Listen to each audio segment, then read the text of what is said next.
Spooby.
Spooby.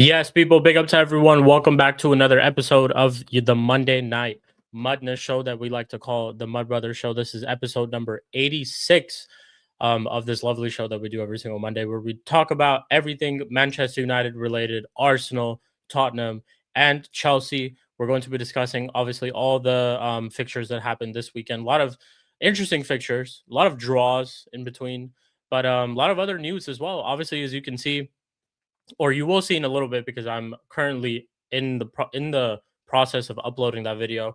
I am managerless. It's only today is the 5th of January. It's only 5 days into the new year, and I'm managerless, along with Chelsea as well.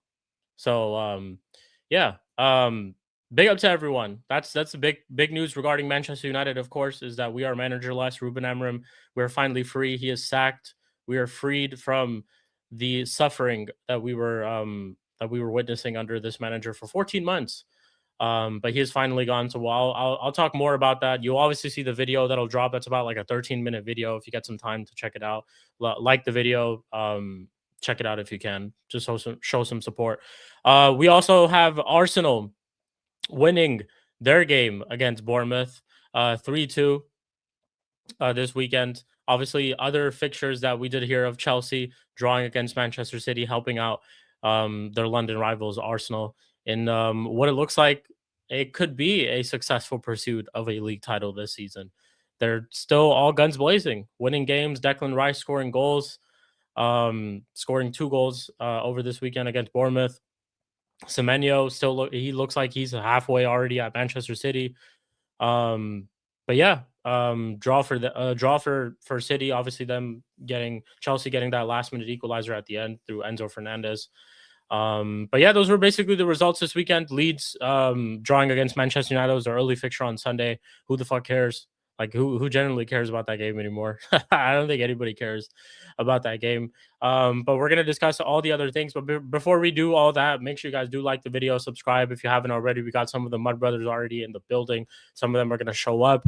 I'm very excited and just anxious to hear everybody's thoughts on everything that's going on, man. Especially regarding my club. I don't want to hear what everyone else has to say. But let's go ahead and introduce everyone. Let me go ahead and introduce Arsenal fans first because they are the only 3-point collectors of this weekend. So we'll go ahead and introduce them first. Making his return after a very long time. Shout out to my bro Eli. He's in the building. What are you telling me, man, Eli? Every single time. How you doing, bro? Happy New Year to you. What's good? Happy New Year's, my broski. Happy New Year's and happy AMORIM job freedom day. You know what I'm saying? Yes. Independence Day. Independence Day over here at Manchester United, for real. We're free. Lucky y'all, man. Lucky y'all. You know, we gotta, myself and Don C gotta sit through more Haram football, but hopefully it gets the job done. You know what I'm saying? But other than that, happy. I just want to wish you I know you and Spoobs in particular, y'all been going through it, man. So y'all are two of the very few Man United fans that I care, you know, that this sack can happen for, you know.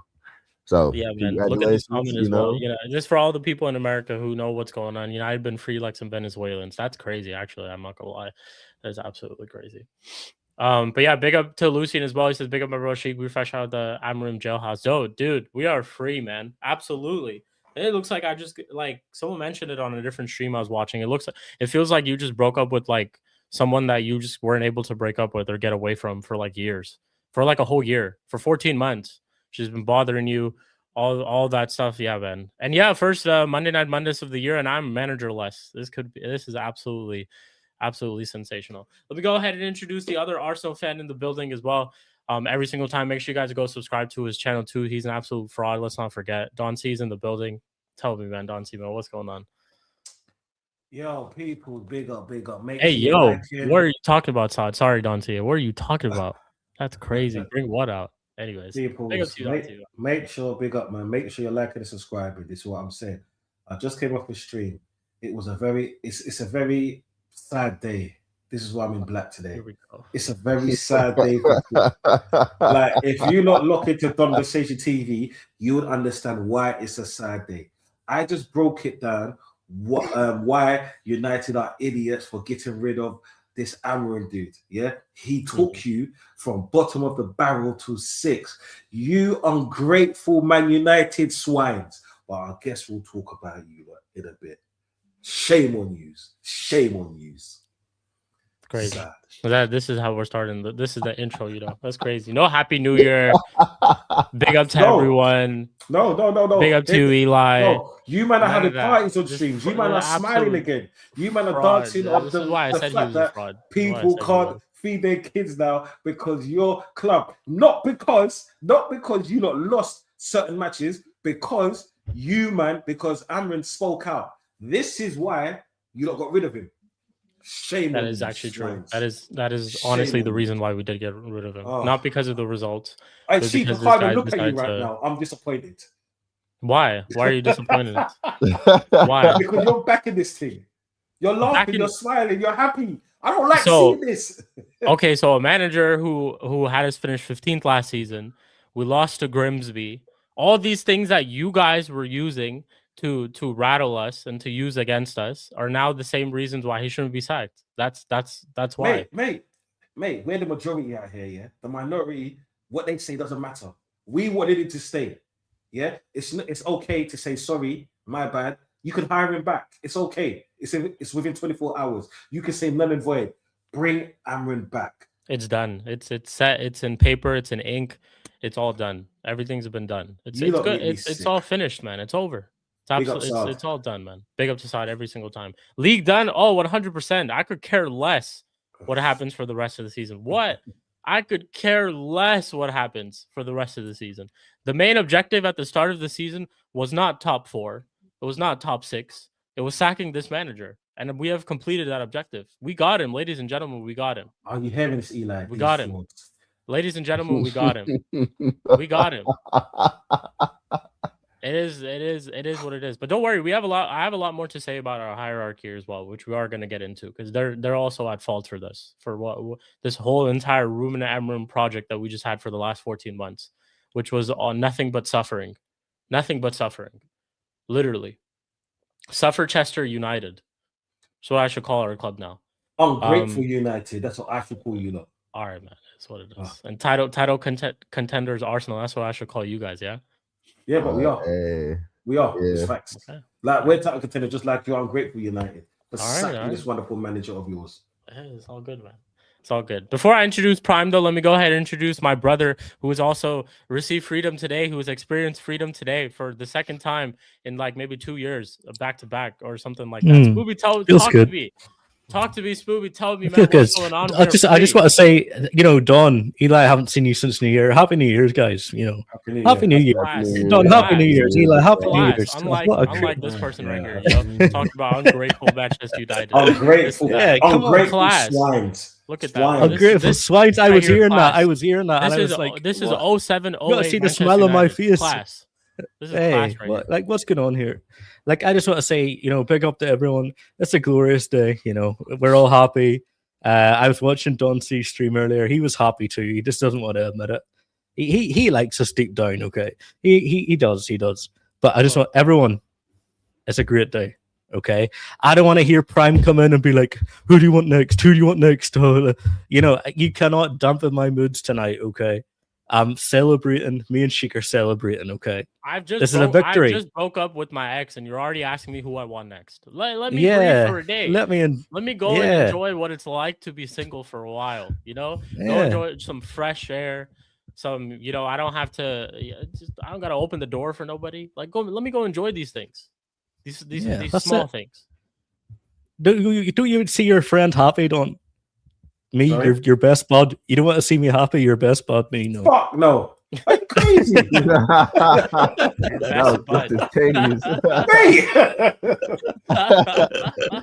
Bring Amber back here, and then I'll be happy for you as much as you want, bro. Bring him back. No. Start a petition because I know your Man United supporters like to write letters and all of that. So start a petition. Bring him back. You can spare him. Otherwhere boys again. No. Spooby, don't listen to him, man. Today is our day. Today's our day. Today we get to enjoy freedom. Okay. Yeah. Like they got you guys go worry about winning this league title. How about that? You can be happy too. You're gonna win the league. That's not my worry. That's not my worry currently at this moment. I want to win league titles one day, but that day is not coming anytime soon. So my worry is not that. My worry is not even Burnley. My worry is not even Darren Fletcher. My worry is not even a back four. None of that. I'm chilling. Absolutely relaxing. Absolutely chilling. God. I get to enjoy the rest of the season without watching Manchester United. I can watch everybody else. Season's done for. That's it, bro. It's done for. Season's over. We just sit back, relax. Let's go. Yeah. Exactly. Its vacation came early. I think I should go to Europe again. I think I should why not? Again. Yeah, come back. Seriously, you're man. A fraud. You're a fraud. Let me go ahead and introduce let me go ahead and introduce your London rival, Don C, who helped you this weekend by getting a crucial point and a draw at the Etihad. Prime is in the building. Talk to me, Prime, man. What's going on? Hi, everyone. Sheik, can you put me on full screen, please?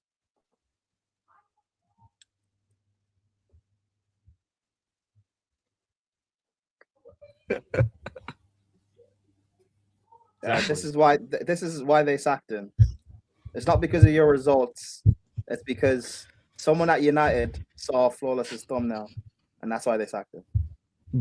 But yeah, could be true. Big up, everyone.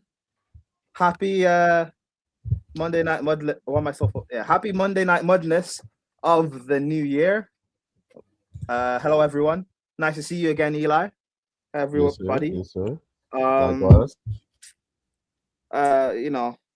Chelsea are Chelsea, but Nigeria, we've just won 4-0 in the round of 16 of AFCON. We're in the quarterfinals now. Dab me So up that's though. the We only both don't thing. got managers. You could dab me up. We both are managerless going into No. this year. I have a new manager, unfortunately. Pick up Callum. Who's your manager? Liam Brosnair. He has the job. We Not just haven't yet. announced. Yeah, but it's like not yet. Sheik. We know. Come on, bro. We know. Okay. Yeah, They're he's doing definitely this joined. bullshit. Yeah. They're doing this That bullshit. back then. We know he's getting the job. So yeah, but yeah, big up I you miss this guys. guy. Miss him United, already. like I mean, I could do the banter thing, but I already did the banter thing on John C's channel earlier. I So heard for that. you guys, enjoy. Like, listen, I know what it's like sacking a manager I hate. So enjoy it. It's cool. All of that. Oh, I know what it's like as well. I'm used to it now. Yeah. All I'm gonna say is this thing about you guys got out of prison and stuff, and you're free. You said that last time, and the manager you got was AMORIM. So maybe don't say that. Don't repeat history. But nah, on a real though, hey, enjoy it. You're free. So enjoy it. It's fine. Enjoy the freedom. Free at Free last. for Free now. at last. I think Martin Luther King said that once. So that applies to this. Hey, listen, man. All I'm saying is you guys ain't experienced a manager who had you guys sitting in 15th last season, who's playing one game a week, who plays like 8 defensive-minded players in a game when he's like 1-0 up, who's making defensive changes when we're a goal down. Like, you guys have not gone through that. We have. So Hey, Lucian, I'm not ruining it for you guys. I'm different, saying man. enjoy it. Like, listen, when we got rid of Poch, I didn't want to hear anybody raining on the parade. So cool. Enjoy it. It's fine. It's not a problem. Fair enough. I I think appreciate there it. is only one place that we do start off though. and What we'll a just good guy. get more into it. So good. But it is yeah, I think there's only one place we do start off. It Yeah, is the let's go. Ruben Yeah, Amorim cycle. Tottenham Hotspur. Didn't they draw? Let's start with them. Should we get Spurs out the way real quick? I was making a joke. No, start with United. No, we can talk about Spurs because they had a draw against Sunderland, and that's about I it. did watch the game. No one cares about it. To be honest, it's pointless talking about a pointless team. Yeah, I don't watch the They game drew- either. Neither did I, bro. I knew that they drew, they was winning, they drew. Like everyone knows this shit. Let's move on. Hey, the only thing of note that we should talk about is the fact that Sunderland keep doing this, For and real. they did it without most of their team. Yeah, What a and good that's goal, what too. I At their way thought to they would AFCON. struggle during AFCON. Yeah. They are still trucking along. Crazy. Yeah, because aren't they the team that have like the most players, not from the starting 11? Yeah, but from the entire most players squad, which is missing. at Yeah. AFCON. Yeah. They've got 7 That's out crazy. at AFCON, Yeah, and they're still crazy. trucking pretty along. much. Crazy. Mhm. Hey, but some people will tell you that you need all your players for your system, and you need you're not able to adapt. My way or the highway, So So I so guess they're on the highway now. So it is what it is. I don't know if anyone watched the Yardman show last night. Shout out to- Kaneki, he was on there, and he said that the lineup came out, and he saw Dorgu in the 10, and he went outside and stepped in dog shit. Oh yeah, bro. He messaged me. He messaged me when he saw Dorgu at camp. First of all, that game was at 4:30 a.m. So I didn't watch it. Are you kidding me? Sunday 4:30 a.m. away to Leeds. Are you kidding me? Under Ruben Amorim, I was good, and it was good. I woke up like absolutely fine. Woke up happy because I didn't have to watch that game. But he messaged me. He sent me a picture. He was like Dorgu at camp, and then there's another picture he sent me which I can't even say it because it's like not even stream appropriate. It's pretty bad. It's pretty bad. It's pretty. He It's, held a it's- grudge it's- against that turd he stepped on, man, because he didn't let that go. He did not Man. let that go. Yeah, no, Again, it's we're free, man. We're free, but we'll get more into it. It's pretty much an open panel discussion. Amorim's finally gone. 14 months of absolute just terror, suffering. Some of the worst moments that we could honestly get. What is this? Oh, it's win percentage. There we go. 30% win percentage. I think I know his stats by now too. I think it's been like something between 45 to 50 games that he's managed here. He's had like 15 wins, 19 losses, 13 draws, something like that. So it's like about like 40 games or something. 30% win record here. Some of lower than, just look at some of the names up there. Genuinely, just look at just some of the names up there. Wait, Ollie you could has bring the up- 4th highest win percentage in your history. Since World War II, I guess. Yeah, I guess so. Oh, it's since World War II. Okay, fair. I mean, that's still pretty much Damn. our entire, like that's pretty much most of our history, though. That includes Sir Matt Hey. Busby as well. So Hey, yeah, hey.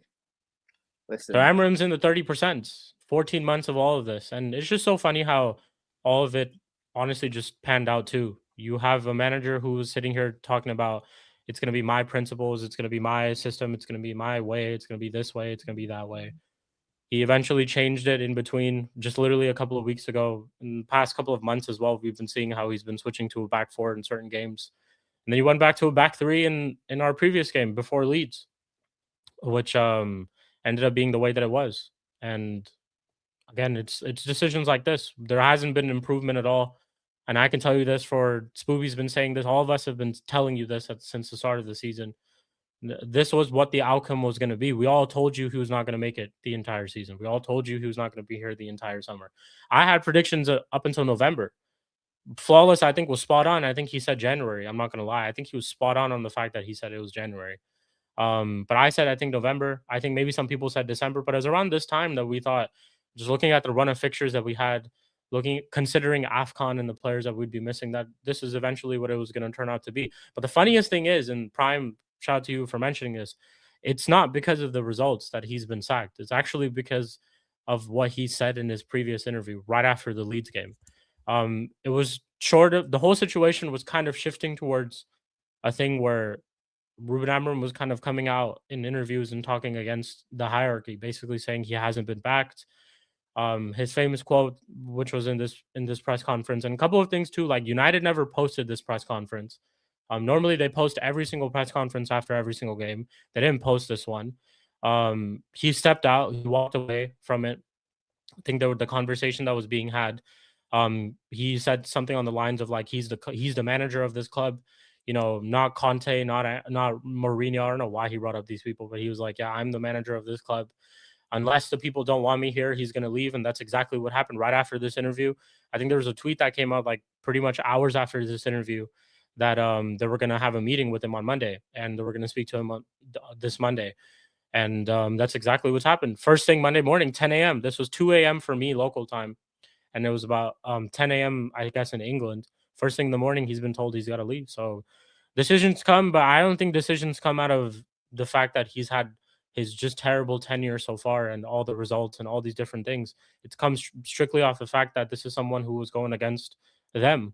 And Omar Barada, I think, is the one who's pulled the plug and has made the decision. He wasn't going to go up against Wilcox. Wilcox is his guy. These are all, the regime together. And they made the decision to sack this manager, which honestly speaks volumes about our hierarchy itself and why. Like, yes, I'm sitting here celebrating this sacking and this decision that they've made, but this still doesn't change anything about Ineos itself. This whole thing once again has just shown how these guys are just not footballing people. They don't have footballing minds. They don't have footballing brains. They don't know how to make the right decisions. This is another experiment that's just gone wrong. You took too long to sack another manager. Now it's turned out to be what it's turned out to be. And I've been hearing a lot of not trolling too, like genuine United fans showing some sort of sadness towards this decision, which I don't get at all. So you are sad over the fact that we've sacked another manager in how many years, and we've had another manager in how many years, over the fact that you wanted to rather keep someone who's had the worst ever record at our club, who's just been losing games left and right, who has more losses than wins, who's conceded more goals than scoring goals here, and he plays a back five. All these things you'd rather have than us just sacking a manager. Like I've said it time and time again, I don't care if we sack a manager every single year. I don't care. Genuinely couldn't care. Obviously, it comes to a point where if we are sacking a manager every single year, that goes to point the fingers at the ones who are making these hirings, of course. And that's something that we've been saying since these people have stepped in. But I have no problem in us doing that. I'm much rather okay with us doing that than us keeping someone who's bringing us nothing but suffering or terrible results. No improvements, no progress, nothing positive. Boring football, defensive football. That's what we were doing under this manager. The only reason we have improved in our attack and we've been scoring goals is because we have better players. And now that some of our better players have gone to AFCON, you can see the dip in our attack. And it's all these decisions putting up together. So I'm looking forward to a lot of things. I'm looking forward to seeing a back four. Genuinely, I'm looking forward to seeing a back four. I was tired of this back three system. A lot of people have been telling me about Glasner. I'll tell you this. I actually don't want Glasner because I'm tired of this system. I'm tired of seeing a back three. It's not anything against Glasner. I think he's a good manager. I think he's been doing well with Crystal Palace. Me personally, I've watched enough of this system, this back three system, and I just honestly can't take it. To be fair, he's open to playing a back four. Like he changes his system based off his players. Like he said that in interviews. Yeah. So he's not married to the back three. Like he's actually a 4-4-2 manager. True. If we do hire him, though, I think it would be based off of what he does with his back three system at Palace and what he's done so far. And I also think, again, it's like, I don't think what their run of form has been right now has been solely down to him. They've lost a lot of players. They've lost some crucial players in their team. They've lost some crucial players in their attack. It looks like they're about to lose Mark Guehi. Again, it looks like he's been linked to Manchester City this time, strangely. But again, it's nothing against Glasner. It's me just, again, towards any manager who plays a back three system. I'm just tired of seeing it. I'm just tired of seeing it. I don't think the players the squad that we have right now is fit enough for a back three either. But a lot of interesting questions to see. We were talking about this earlier. Shout out to YG as well in the chat. I was discussing this with him and H. Can I ask a question, please? Yeah. Is it the back three that's the issue, or no? I'm not going to be forward to let any more people. Is it the back three that's the issue, or was it Amorim's back three that was the issue? Maybe it was Amorim's back three that was the issue, because I was just so used to seeing Amorim's back three that's the issue. But I just genuinely think that there's a lot of teams that we've seen in history as well. There are some teams that have been successful, but I just don't ever see us under this system ever being dominant. And that's what I want us to be. I want us to be dominant. I want us to match up against teams. I don't want us to be playing counterattacking football. I don't want us to be relying on individual brilliance. I do want us to be being able to break down low blocks, defensively sound, all those type of things. And I just don't think we can achieve that under a back three system, me personally. I just don't think we can achieve that. Maybe it was Ruben Amorim's way of a back three. Maybe Glasner and other different managers out there have set up a back three in a different way. Because, correct me if I'm wrong, Prime, Conte won a Premier League in a back three, right? Weren't you guys playing a back three back then? Back in 2017, 18? Or 16, 17, whatever season it was. So there's been times in history where we've seen managers in that specific system be successful. We've seen Glasner do it right now, winning an FA Cup and all those different type of things. But I'm just sick and tired of it. I'm personally just done with it. I'm tired of seeing wing backs. I just have always been an old school 4-3-3 type of guy, not even a 4-4-2. I've just always been a 4-3-3 type of guy. Traditional wing backs, traditional midfielders, defenders, your spine of a team, all those type of things. I've just been, I guess that's just an old school way in me. But yeah, I'm tired of the back three. I genuinely am. But we see where we go from here. I think one thing we definitely shouldn't do is rush into getting another manager again with what we did with this guy, because I think that's something that we should have just never done in the first place. That's why I blame everyone. Part of these last 14 months were everyone. It was a lot to do with Amorim, but it was a lot to do with Ineos, because we should have never been in that situation in the first place. The way they kind of forced him to take this job too, told him it's now or never. Told him we're probably not going to be here at the end of the season with this contract, so you got to take this job now. Then he ended up taking the job. Should have never taken it in the first place himself. Should have stuck to his principles and whatever he was doing at Sporting. But then this whole situation turned out to be what it was. They were never going to back you, or they were never going to get the players for you that they wanted, because they're not footballing people. They have other interests. They have other objectives when it comes to things. And we've seen that in the past. And we've seen that in their track record with us so far. And you also, at the same time, were too stubborn enough to change things yourself. So again, it's been an absolute shit show. Just to sum it up, it's been an absolute shit show from top to bottom. From everyone who had some sort of task to do, some sort of job, you failed. It's been an absolute failure. And unfortunately, yes, the manager is gone, but we're still stuck with these guys. And we still have to rely on them to go out and to make that decision of getting another manager, just like how they got this one before, just like how they backed the one before that. We have to, again, rely on them to make decisions like this. So again, that's why I'm done for the rest of the season. whether it's links or whatever, the streams and stuff will still continue. The news and stuff we're still going to talk about. Whether it's links and stuff that we're going to hear, I'm just taking it literally just like as, yeah, I'm not even taking it too seriously. I'm just chilling. I don't know if Spooby feels the same way, but this is how I feel for this season. It's done. It's wrapped up. This is what I wanted. This is what genuinely the objective was. I'll repeat it again. It was not to reach top 4. It was not to reach top 6. It was to sack this manager. That's what we started off this season with. This guy needed to go. And we told you this was going to happen. The season wasn't going to end off with him still being here. It was going to happen sooner or later, and it did. We have a tough run of games that we're going into right now, but guess what? I could care less. Genuinely, I could care less. I think we play City and Arsenal back-to-back. Guess what? I could care less. If we win, I'll celebrate. If we lose, I don't care. It is what it is. It's our interim. So, yeah, we'll see. We'll see what happens. And Spoops, floor is yours if you want to talk more about this. Hey, what's all the doom and gloom? Come on. AMORIM is gone. Let's fucking go. Man, I'm so... I don't care who comes in. Bring me McKenna, Carrick, Rude. I don't care anymore. We're Vibes FC for the end of this season, okay? That's all we are, okay? We're not going to expect anything.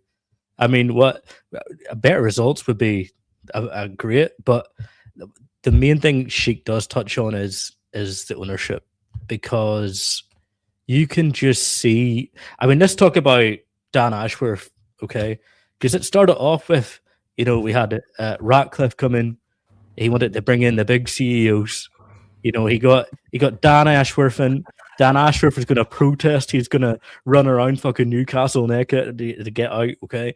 And we got him, okay? But then he wanted Ten Hag over AMORIM, okay?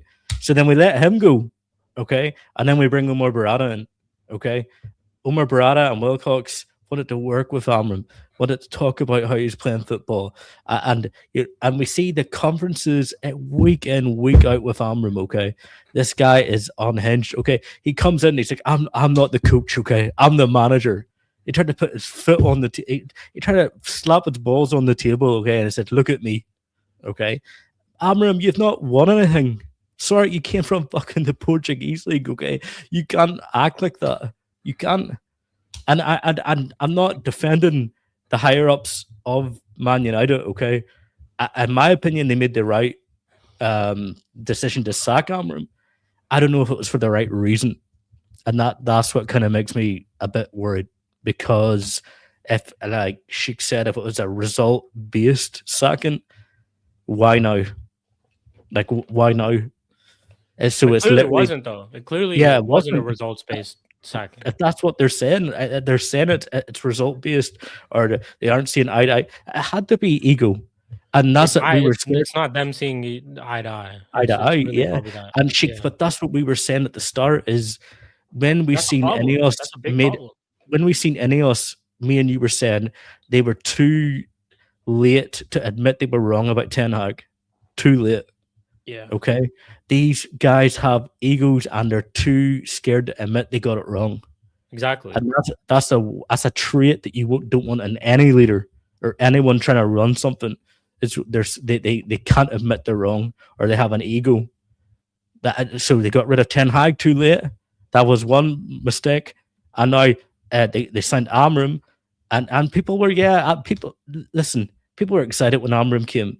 I like, no one's going to say they weren't, but then he wasn't doing well. But they kept him too long again. That's two managers in a row. You should have never seen the season. That's two managers in a row. How many chances are they going to get? If Ratcliffe is looking at us and he's like a billionaire or something, and he's looking at these guys that are running this football inside of Man United, where they're deciding what manager comes in, why aren't they going as well? But that's why it's drastically changed so much, because Ratcliffe himself said that he would give him 3 years. He would give a manager time to prove himself. But why is he making football? Now all of a sudden he's sacked. The same person that he backed and said that he would give him 3 years now. Oftentimes after results, whether they could be bad results too, or even just draws, we'd hear it all the time that Ruben Amorim's job is safe. He's not going nowhere. He's going to stay, this and that. Now all of a sudden he's gone. And it's honestly come down to, one, I think the comments that he was making in his post-match press conference. Two, I think in just breakdown in a relationship as well. I think there's been some sort of disagreement somewhere. I think maybe Ruben Amorim's felt like he's been done harsh by for whatever fucking reason. And there's just been a breakdown in relationship. Hence why he's come out and said those things that he said in that post-match press conference. He's called them out. And it's now, again, like, whether you agree or disagree, for people in the chat, United fans too, I obviously, and me and Spooby, we are happy with this decision of the sacking, but still doesn't change a lot of things about this ownership, man. Like, they're so flip-flop. Just look at every single thing they've done so far. They are so flip-flop. They hired Ashworth. Look at all the things they did to even hire Ashworth. They literally were sending letters to Newcastle. Like, Ashworth was refusing to show up to work for Newcastle because he wanted to go to United. They made that thing happen. There was a disagreement somewhere in between those lines as well. I think it was on the sacking of Ten Hag. Ashworth should have been gone, but they sacked him too, and they got rid of him as well. And that's the same thing with this guy as well. All they've been doing since they've gotten here is just rectifying their own mistakes. I've been saying it time and time again. They've just been hiring and sacking, hiring and sacking, hiring and sacking, all those things. But again, you have to just, deep down, you have to just really look at, do these guys really genuinely have the best interest for the club? Because if they're making decisions like this, which is not based off of results, and not has anything to do with what's happening on pitch, it's a big problem, because it tells you exactly where their interests are. When someone's coming out and speaking against you, you have to go. You've gone and done what I think most people would do in a situation like defend yourself. We've seen the same thing for Chelsea as well. Maresca was starting to speak out against them, was starting to speak out against the board. And look what eventually happened. Same thing for Ruben Amorim as well. So the fact that it's not results is crazy to me. And it is worrying, of course. It's not worrying the fact that Ruben Amorim got sacked or he shouldn't have been sacked. It's worrying the fact that, again, now we have to rely on them to make a decision like this again. We could very well, very, very well find ourselves into a similar situation like this. We genuinely could. We could very well be in another Ruben Amorim situation next year. I could be sitting here in January of 2027 telling you the same exact thing. I could. Sheikh, Scooby, yeah? I could. Okay, January 1st. No. Sorry. November 1st, you man signed Amorim to the club, right? Yeah, somewhere in November, yeah. And I'm not going to be fraudulent right now. I'm going to keep that to a side. We see, when we saw Eric Ten Hag come in, I'm sure everyone said the same thing. Like, he's going to bring you back, bring the glory days back, rah. Then they sacked him for Amorim. And then we heard the same exact thing. So what do you think is going to be different this time when they get a permanent manager? I'm not talking about Ollie. Ollie's like Ollie's a manager, like to say you're going on holiday. You have a good time, they have to come back to reality. So whoever they appoint, what do you think they can bring? Not what you like to bring or what you hope to bring. What do you think they can bring? Because the reason why I ask this is because you're not going to get rid of 8 players come July, August times. Yeah. So you're still going to have players like Bruno. You might still have players like Shaw if he's not on in the finals of his contract. I don't know that, yeah, or Maguire or whatever, right? So what do you think is going to happen with a new manager when he comes in? Honestly, right now I genuinely couldn't tell you what will happen. It all depends on what route they end up taking. If they surely, I would think that after this whole experiment of 14 months, maybe you don't go in for a quote unquote, I guess you could say, inexperienced manager. Maybe you go for an experienced manager. Maybe you go for someone who, even though you're putting them in this whole like situation where you're going to give them time, let's say you do give them time, you stick on your words on, we want to give a manager 3 years or whatever, right, for the next one. You do give him time. You bring in an experienced manager who is still somehow, shows the capabilities of changing things, adapting to things, but then also is still able to pick up results. We've seen times where managers with worse setups have been appointed in certain teams and are still able to get better results, still able to get, show better performances, still able to show something better than what at least this last guy showed us.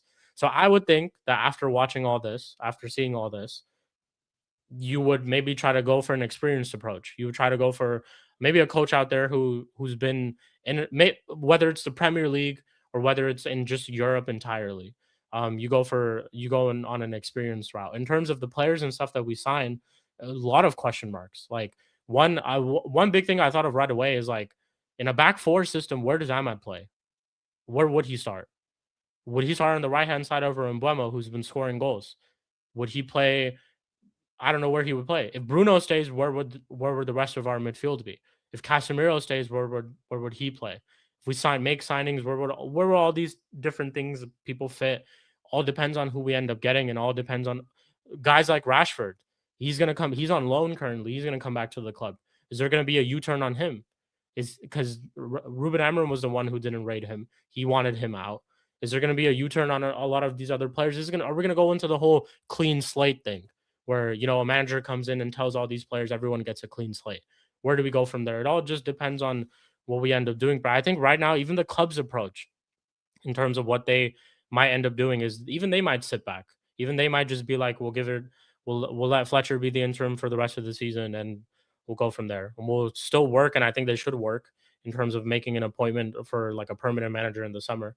But I personally would hope and would think that they go an experienced route rather than going for an inexperienced manager all of a sudden, and then you're going into that whole thing again where you're going to try to go and buy players for him, and if it doesn't work out, we're in the whole cycle yet again, the same thing. But we'll see. We'll see where we go. I just want a manager that plays players in the position that they're supposed to be playing. I don't want to see Bruno at DM. If another manager comes in and plays Bruno DM, I'm gonna lose my fucking shit because like. Everyone can see that Bruno is not a DM. He's just not. I think Bruno leaves. I think Bruno leaves. To be honest, please, that would be the best. Oh my god, that'd be another celebration. By the summer, he's gone. Yeah, but I'm not. We're not asking for much when we want another manager to come in. How can it get worse? Of course, it can. Like technically, but can it really? I mean, we're was it 31% win or 32, whatever the fuck it was? And are we really asking for that much? A manager to come in and be consistent and take and actually, not fall out with players, place players in the right position, not have weird beefs with fucking 19-year-olds like Kobe.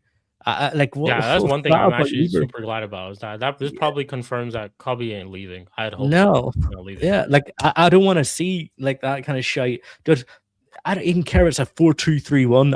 I don't care. Like everyone's going to be tacticals and what formation are we going to play? Like you would never use this argument in any other club. Okay, there's clubs in this league that have worse players than us and somehow get more consistency from their players. That I don't know how.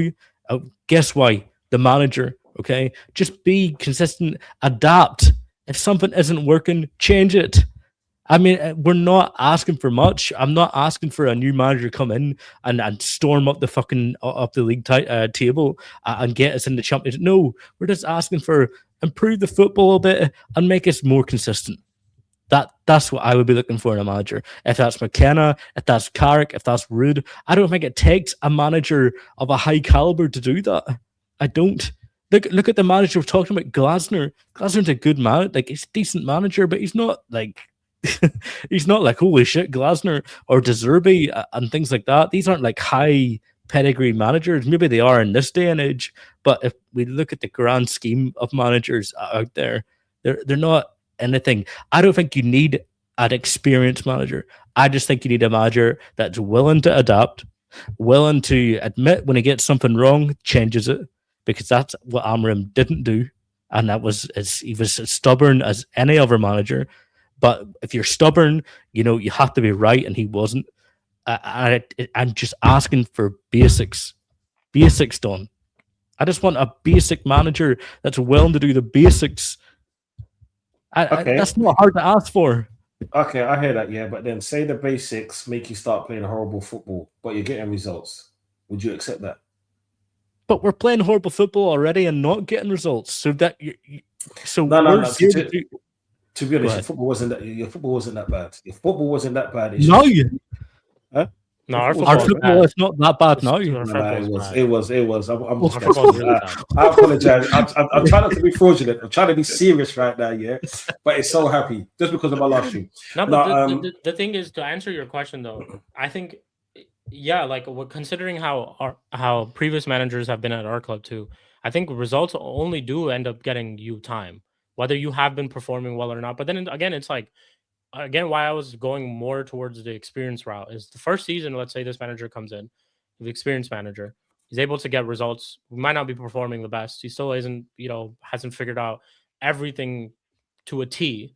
But then he gets that 1 year where he's able to figure out things to a T, along with him still getting results, whether he's adapting, whether he's changing formations here and there. That still just shows that, okay, you're not just sitting there and kind of just like sitting back and just giving up. Talking about more like next Yeah, year. but Look at he Ole. Ole No, wasn't it's- experienced, and he adapted and got No, results. but the We're thing not is- asking for much. Okay, how many I think games not- did he play? The thing How that many happened games with did he play? Ruben, right? Because Ruben was appointed in the middle of the season, I'm sure there was some sort of conversation that took place between the board and him where they were like, okay, right now you just figure shit out, whatever. They don't probably, I don't know if they told him about results or even mentioned results, but they told him figure shit out.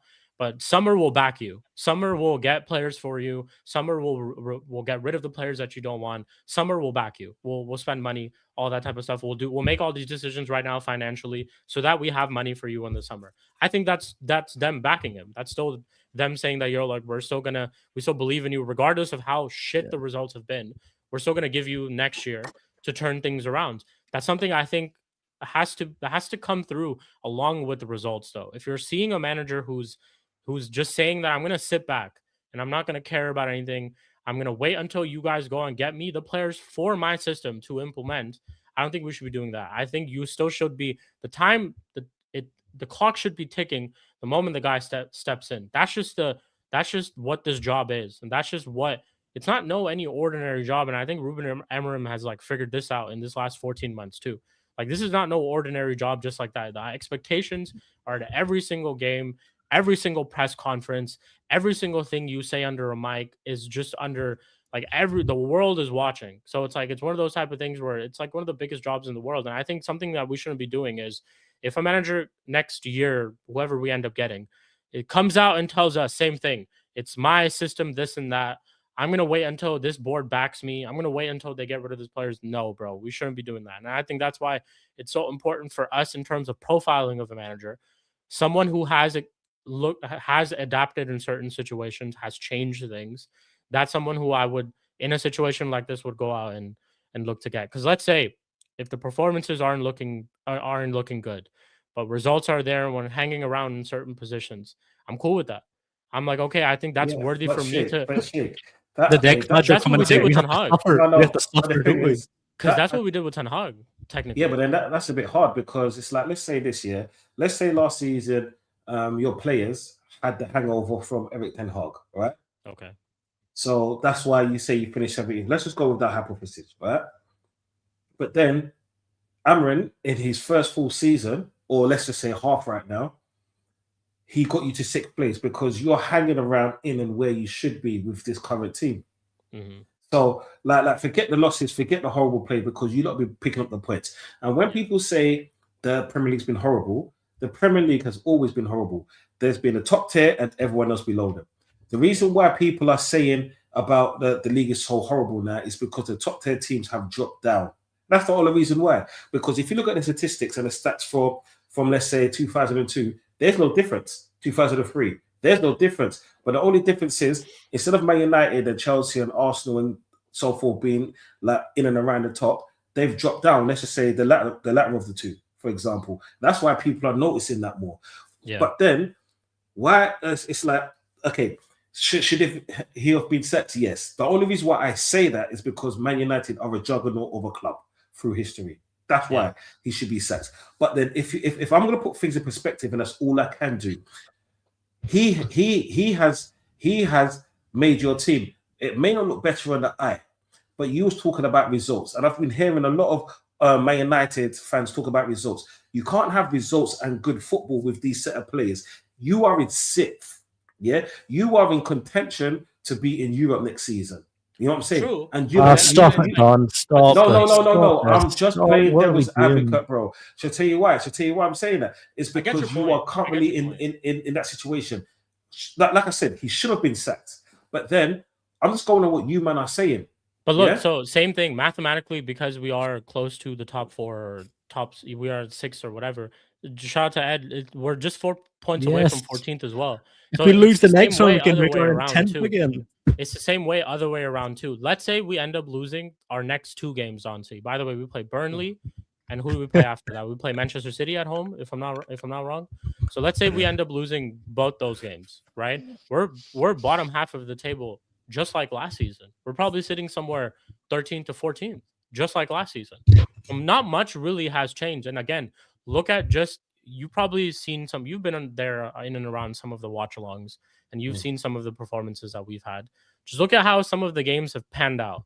Like us taking leads, throwing it away because of stupid substitutions, our manager genuinely sabotaging the game, making substitutions to make us lose the game, us having leads, going out in a second half and conceding 2 goals in the span of minutes. All these different things while still playing a back 5, while still quote unquote having better players, changing the goalkeeper, all these different things. And also him being a year at this club. Like all these different things, right? It's those things which are a little bit different. When I was saying that experience is something that I want, and it all depends on like if performances are not that good, but results are coming a certain way, I'd be okay with that. I think those 2 things are still tied together, like you said. I think if there are results that are coming a certain way, performances will also go a certain way. I think some of them will be good performances for a team to pick up results. Even let's say if it's on a consistent basis, you will have some sort of consistent performances. Even Liverpool, when they won the 5 in the row in the first 5 games of the season, had consistent, like maybe in some of the games they didn't play well, but were consistently performing to a decent level. And that's when after that it started falling apart. I think the same thing will happen to us if we end up getting an experienced manager too. But with this guy, it was something completely different. It was us. It was our mentality going into games. It was our mentality during the games. It was how we were setting up everything. Players not playing in certain positions. Us not knowing. Like again, Dorgu's played in 3 different positions in the past like 2 weeks. He's played as a 10. He's played as a right winger. He's played as a wing back. And this manager is trying to tell me a year in that we still don't know where Dorgu should play. And Dorgu, by the way, was his signing in the transfer window. A wing back, quote unquote. Someone who's been playing as a wing back at his previous team.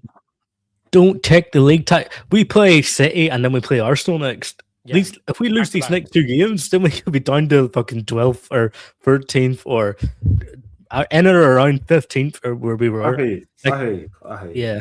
Well, hopefully, we'll do something against Arsenal, But, I'm just thankful I'm away to Old Trafford next weekend, and I get to watch them against Man City.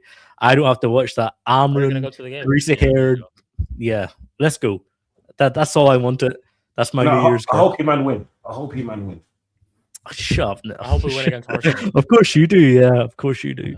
Yeah. Well, I'm trying to spread some positivity, man. You see, if we were playing anyone else, you'd be like, toxic Man United fans. This is what I'm saying. Like, I'm just trying to spread some positivity. Yeah, I have to watch out for the top Reds.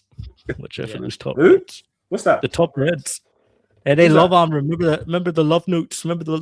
Oh yeah. I got a feeling on my club. So yeah. But no, Don, that league position, don't. Okay, it's not. Yeah, trust me, bro. Don't look at the league position because it can go as much as it could be great. It can also just like fall down apart, like pretty bad, like really bad, like very. And we had like easy games the past month. We had a lot of Leeds, we had a lot of Wolves, we had a lot of easy games that we should have picked up points, and yeah, we'll see. Yeah, but you man always put it together against the bigger teams. Like the last few seasons, what was it? Last season you beat Man City in this fixture, right? Did we? Or did we draw?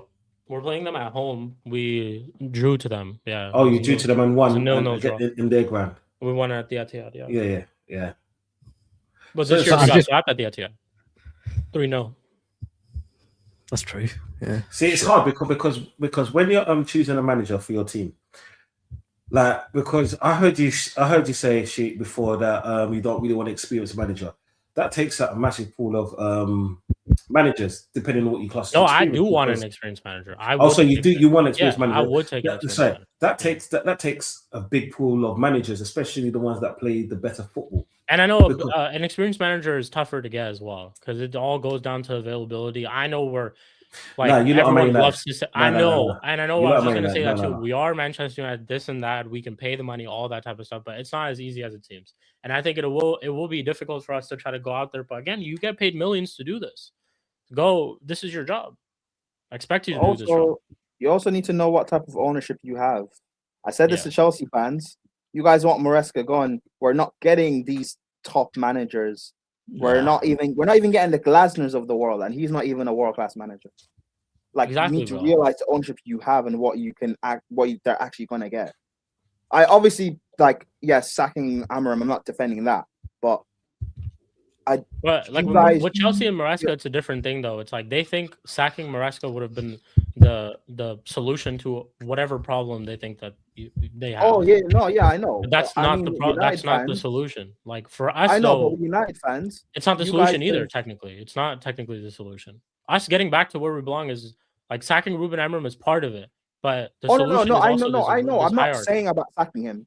I'm Yeah, just yeah. saying that United fans in the past have thought, oh, let's just sack Ten Hag, let's just sack Ollie, let's just sack Jose, and let's just sack David Moyes, and we'll be back to competing. Yeah. I don't think. Yes, obviously you'll be better without Amorim, obviously, but that you're not going to turn into title winners or title. Yeah. No. The next course. year. And no, some I'm of not us saying know it to that. you guys. Yeah. Obviously, you guys know this. I'm not saying it to you guys, but your fan base thinks for some reason we'll sack him. Let's bring in Zidane, and we're going to win the league next year. No, that's not going to happen. 100%. Yeah. We'll see, man. We'll see what happens. But again, just to sum it up, I'm happy. The rest of the season is done. Can sit back. Hopefully, Arsenal don't win this league. Hopefully, Manchester City don't win this league. Even though Let's no more United talks. I've been sick of it, bro. Yeah. One more question. Just one more question. Go on. Spooby. One more. If you had to pick a manager, obviously realistic, and you've seen the pool, you've seen the people that we're linked to, who would you go for? One name right now. Who I would go for? A couple, just not just one, but Like Is there everyone's like available. no. Like you've seen who we've been linked with. You know, you got Zerbi, you got Maresca talks. None of them, to be honest. got I wouldn't take Maresca. I wouldn't take Glasner. Areola, or would you just go with like a McKenna Carrick type and see? You're talking about like them? now. Yeah, too. yeah. No, Now interim. I'm okay with Fletcher. Okay. I'm okay with Fletcher. Cool. You know, you might should go for Emery. Hey, good evening. You should go for Unai Emery, because one thing that he will do for your Experienced team manager. is experience, and he'll bring stability, because that's one thing that's lacking from your team. Unai Emery actually is great that you bring up Unai Emery, because it's a great example. You guys remember these guys couldn't score a goal up until the 6th game or the 5th game of the Premier League. Yeah, look at them now. Yeah. Look at them now. Yeah. That's what I think. Like personally, I think like all the other managers, they're cool, they're great, and all of that. But Emery knows the league. He knows what it takes. He knows what it takes to be in a bigger club, a club with pressure on him. And he knows one thing that he knows how to do is defend and structure. That's what he'll bring to your team, and that's two of the things that's lacking in your team. If you had structure, therefore you'll have a style of play.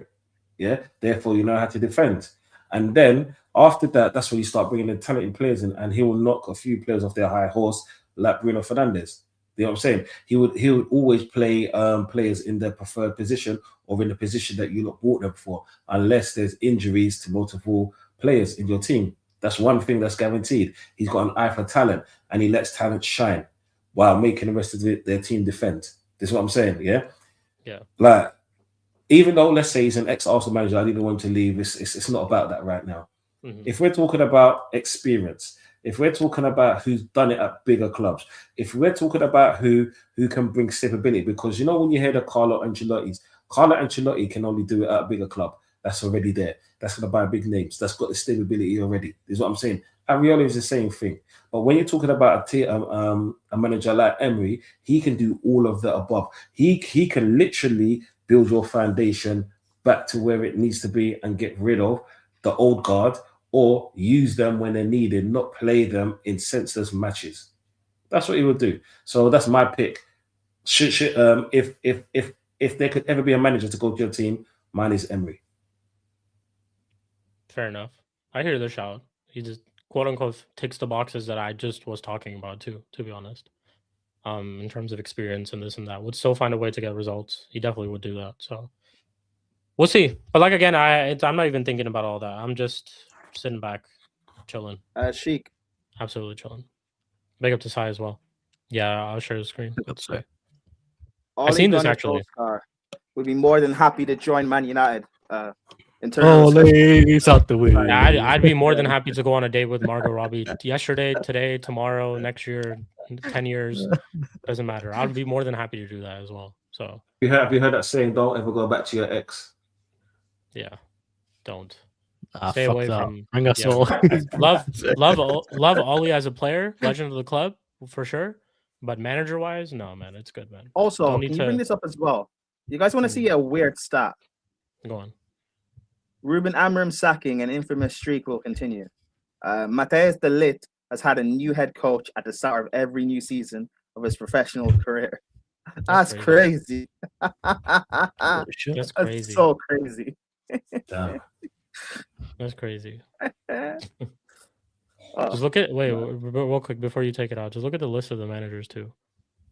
Peter Bosz, 16-17 with Ajax, 17-18 Marcel Kelzer with Ajax, 18-19 Erik ten Hag, Ajax, 19-20 Marcio Sarri Juve, 20-21 Andrea Pirlo Juve, 21-22 Max Allegri Juve, 22-23 Julian Nagelsmann at Bayern, 23-24 Thomas Tuchel at Bayern, 24-25 Erik ten Hag Man United, 25-26 Ruben Amorim Man United, 26-27 Ole Gunnar Solskjaer, mate. Fuck it, just give it to Giggsy until the end of the season. That's what I'm saying. But yeah, any couple more things you guys want to say about United and Ruben Amorim before we move on? Nah. Nah,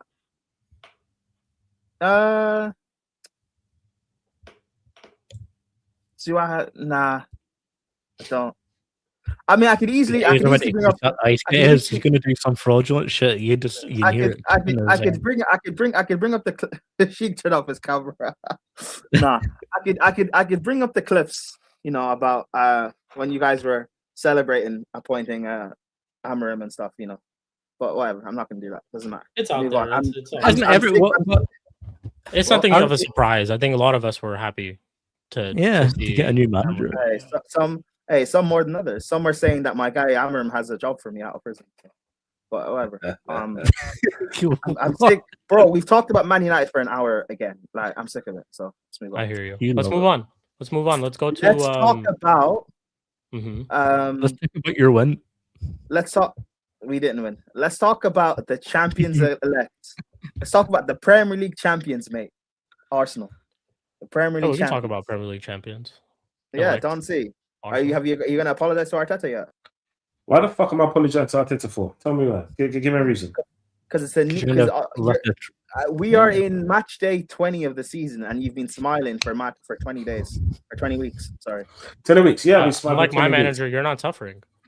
Yeah, man. No, it's not that I'm suffering. Like it's like I cry myself to sleep every night. Look, we have Ruben Amorim in the chat. He said I may have been fired. We literally have Amorim in the chat. Well, I'm saying the Prem, Bronny Bluco will sign me. Now we won't, man. Now we won't. So if that's Ruben Amorim, Scooby, you might as well be Donald Trump and fire him. Yeah, get out of here. Yeah, he's what's the guy that got Maduro? What's him? We're getting him out here, okay? No. Do you know what? Yeah, with Arsenal, I've been happy because this season, no matter what happens, it suits my agenda, and I've stated this time and time again. If we win the league, then do you know what? All right, it's happy days. If we don't, then he's getting sacked. It is what it is, isn't it? But on this game, it's like I can't. I didn't ask about the game. Okay, well, you asked me. Go on. Ask me the question. Don, can I buy you an Arteta t-shirt if you win the league? You can buy what you want, bro. I'll accept it regardless. You'll wear it on the show. How about this? If Arsenal win the league, not only do you need to get an Arsenal jersey with the 2020 super duper Mikel Arteta on the back. You need to get the 26-27 Arsenal jersey. Yeah. You need to get super duper Mikel Arteta at the back with the number 8. he wore the 8 at Arsenal with that at the back. And you need to wear that jersey for every single stream for the 26, 27. No. I can't do that because I'm going to do a lot of stream next September. Exactly. Do you know what it is? I like if Arteta somehow manages to win the league, because I'm true to my name, I will get Arteta at the back. I'm not getting no super duper bullshit, and I'm not doing an apology. Yeah, the reason I'm not doing an apology, is for the simple fact that it shouldn't have taken you so long to win this league when you've had ample chances. Like, you've done mistakes after mistakes. It's like this, right, people? It's like this, people. Arteta's fucked up in so many different ways. Apologies for my language, not really. Arteta has put us in certain positions. Arteta sexual at the back. Yeah, no. BX Gunner, do me a favor, yeah. Like if Arteta wins the league, you get that on your back, right? And I invite you to on the show, and then we can wear I wear my Arteta, and you can. No, actually, let me not say nothing. You can't say that's just this. Like, it's like this, people. Arteta has failed through numerous seasons. Yeah, I do not back failure, right? I'm backing you for doing your fucking job. All of us have got jobs out here, yeah. Right? If we failed after 6 years, I'll be in the job center. I'll be signing on, mate. Or as Americans say, picking up my gyro. You know what I'm saying? The gyro sounds really good right now. But yet Arteta has stayed in this job. Cool. We're at the top of the league, 6 points clear of Aston Villa and Man City. Can we win the league? Yeah, it's possible we can win the league. But then, because of Arteta, we can also lose it. I told you at the beginning of the season, yes, we can win the league. But it's Arteta that I'm scared of. I'm not scared of no other team. And it's shown that through game after game.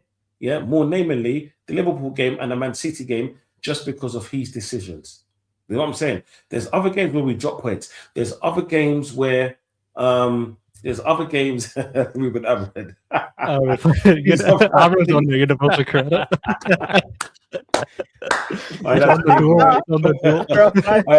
Ruben, that was sick, yeah? That was sick still. He's at the job center tomorrow. Yeah, he's on the door. Do you know what? Yeah, there's been numerous times when Arteta has put in certain positions, right? Ruben Amram is in my chat. But then there's times when, let's say last season, our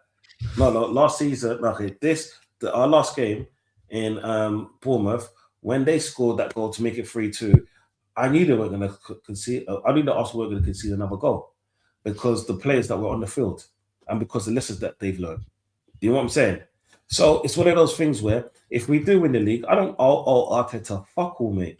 To be honest, he owes us fans an apology because he's been second 3 times already. He needs to say sorry, lads, that it took so long, but we are here now. Because it's the people who buy the shirts, it's the people that go to his game, is the reason why he's in this fucking job. Yeah. And that goes out to any and every manager. We shouldn't have to be saying sorry to managers for actually for them to do their job. This is your fucking job. We ain't Spurs out here. And even then, Spurs won a trophy last season. Crystal Palace won a trophy last season. We're the ones that didn't. So what am I apologizing for? I'm apologizing for you to have failed time after time. I'm not apologizing because you did your job for once. Yeah? I'm happy. Like, the thing is, you should be doing your job. You know what I'm saying? Because this is what you get paid for. This is why you're the second highest paid manager in this fucking country. To bring us trophies. To be competing at the highest level. Yeah? Not to be saying, oh, can we go again next season? You get me? And that's the reason why I haven't ranted. Because you know what, yeah? Regardless, if Arsenal don't win anything this season, then he's gone. Because now he has no excuses. And if we do win, hi Pearls, how you doing, love? Yeah? If we do win, then you know what? You're not going to hate me and fucking Eli for the whole of next season. So regardless, for people like me, for fans like me, it's a win-win.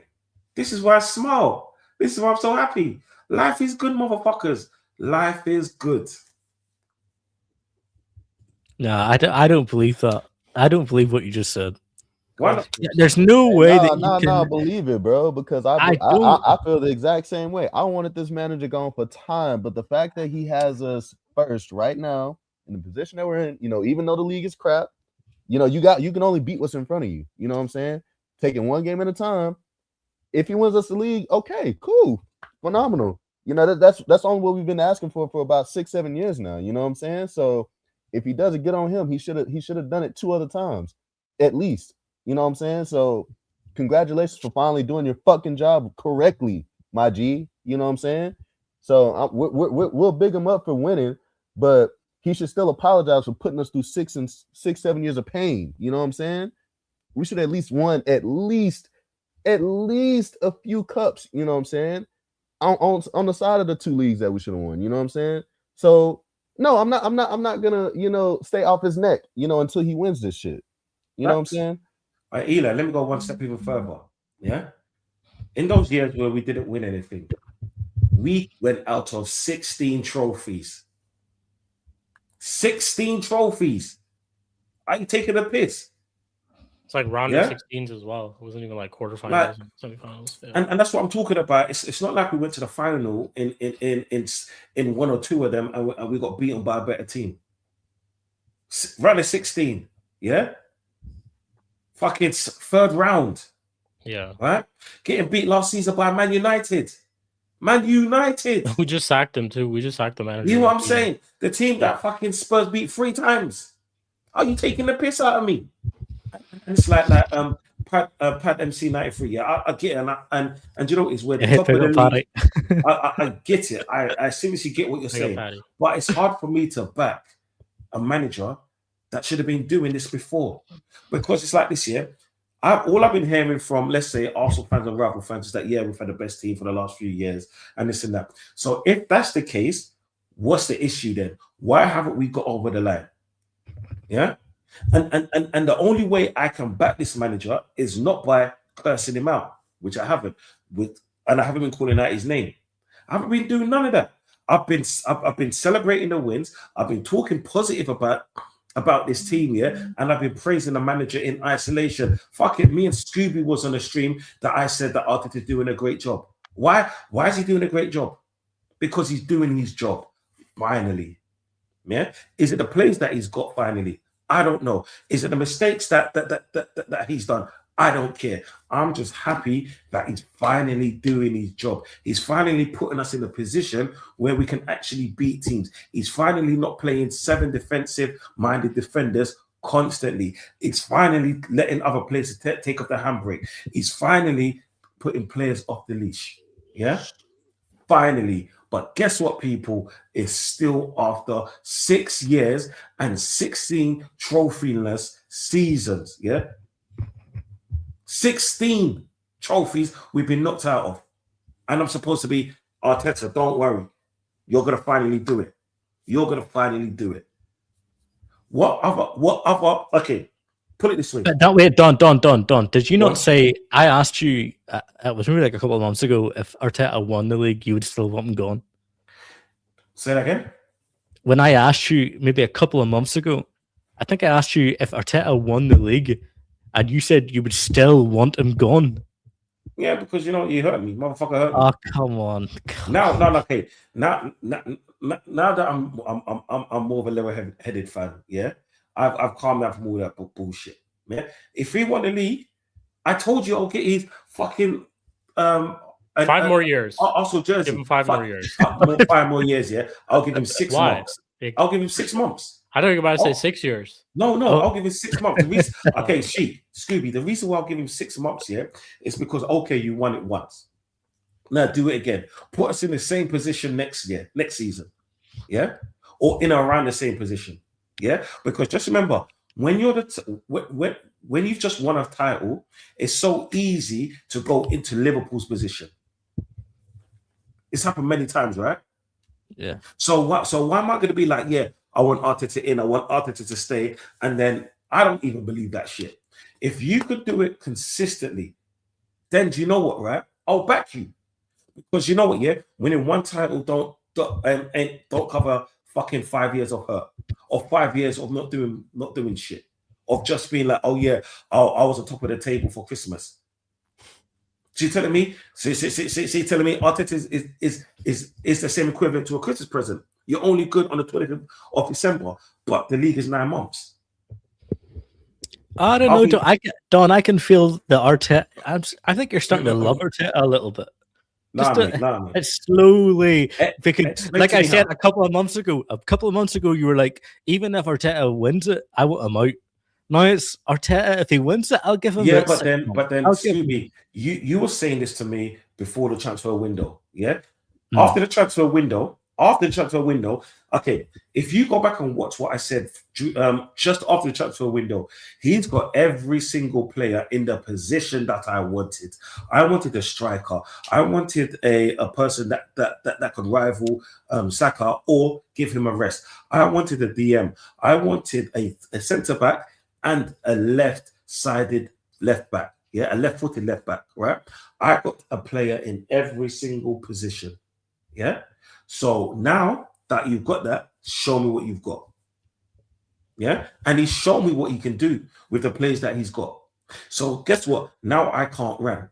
Now, because a lot of my rants, yeah, were going at Arteta and Arsenal at that point, and the fans are saying, oh yeah, you like you negative, toxic Arsenal fans, this and that.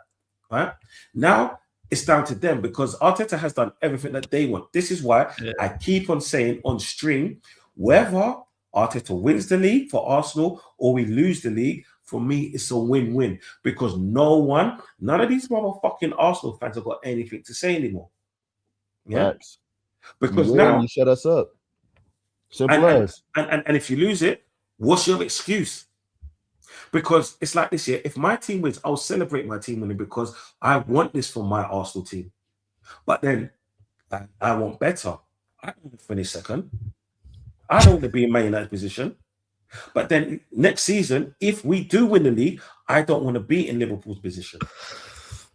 This is why I said, if we win the league this season, show me what you got next season. Because if let's say we win the league this season and next season we go on to win like a Champions League or the league again, then Arteta's got my back in. Because then he shows me that he can do it time after time.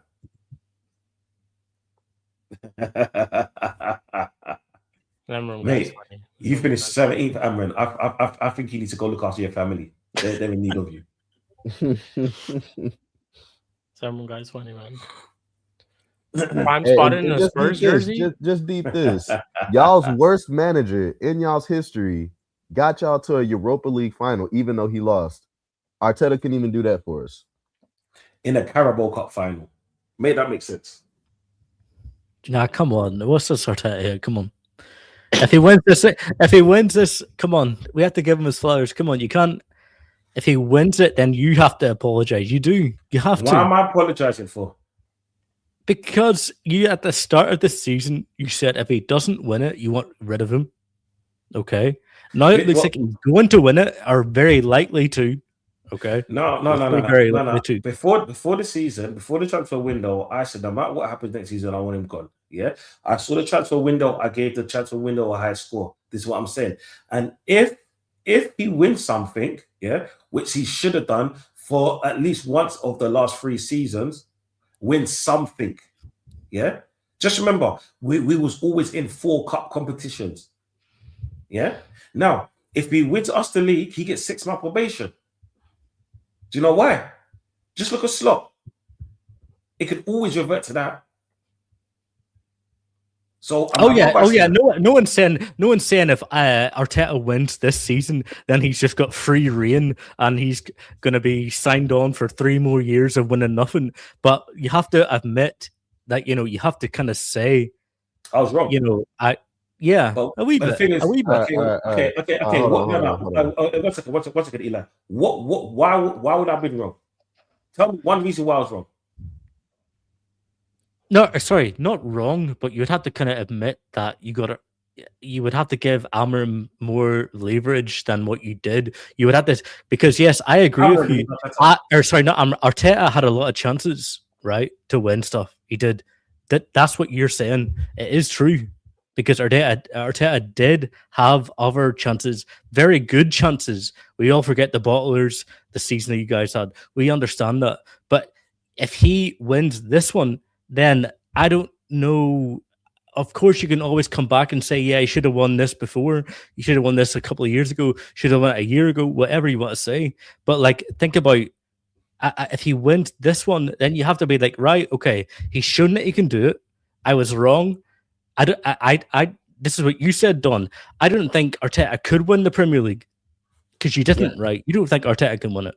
No. Okay, so then if Arteta wins it, right, and you would have to admit, okay, I was wrong. Arteta can win the Premier League, and yes, I'm not. Mm-hmm. Go ahead. Sorry, go ahead. No. Yeah, he can win the Premier League.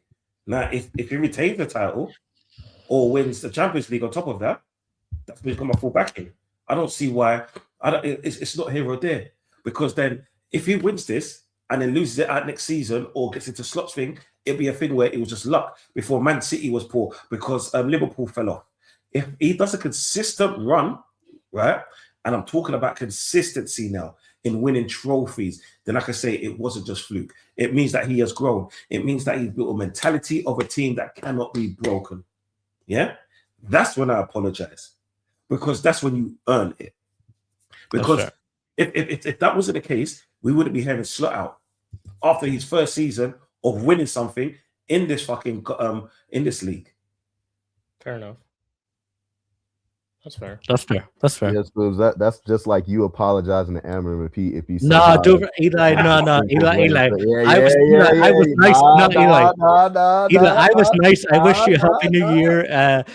We wish me happy New Year. We were all nice, you know. Listen, I'm just reciprocating the question, my G. You know what I'm saying? Listen, bro, you hit us with that tomfoolery. No, wait, it's not the same though. It's not the same. It is the same. It is the same. Nah, because Arteta has you competing at least. We're not competing. No, but still the same deal. Same deal. Like Arteta's never. No. So check. Did you say he has us quote unquote competing, but has he won anything though? No, he hasn't. Okay. But you can't ask me about Amorim when he's not even competing. Never mind winning anything. He was competing for the Europa League, right? Because really? He just got to a final. Did you see our the thing is, you got to be in it to win it. We wasn't. Yeah, I know that. But he also had us competing for relegation. He also had us competing. I mean, did you see the campaign, that Europa League campaign that we were in? Yeah. It wasn't. Yeah, like we weren't going into the game. Like us United fans weren't going into every Europa game going like, yeah, we're gonna win it. We're gonna win this. We were like shitting ourselves every game. You guys are confident. You got, like you said, Don, you're confident every match you go into. No. Okay. I put my words into perspective, and say what I exactly said. Don't paraphrase. Go ahead. What I said was, look here, I can't see any other team beating Arsenal, especially in this league. I can see Arteta fucking up. This is what I'm saying. There's a massive difference to that. Yeah. Did you understand that? That's what I mean. But you're confident. But when I'm not saying that, I'm saying, but you're confident every game you go into that you could get a result. No, not really. Depending what Arteta feels like to do. Exactly. Just like if Arteta puts a Moreno in midfield, my confidence drops. Well, no, I hear that. Yeah. Yeah, it all depends. I'm not trying to misquote you. I'm just. Scooby, you're a wanker, you know. Well, why am I a wanker? You said that you're confident every game you go into. I'm just saying that's what you said. I'm not trying to misquote what you're saying. And just Hey, big up Arteta. Thank you for giving Don that confidence. You know, that's good. Yeah. Why are you shaking your head? What? That's what you said. Oh, Jesus. Spoobs is a fraud, bro. Why am I a fraud? I am literally repeating what other people said. That's it. Hey, listen, okay, Amorim's gone, okay, we're happy. Like, I'm a bit giddy, okay, I'm giddy. Let me be giddy. Let him be giddy. Like you said. Prime, you have anything about Arsenal? Anything else about Arsenal?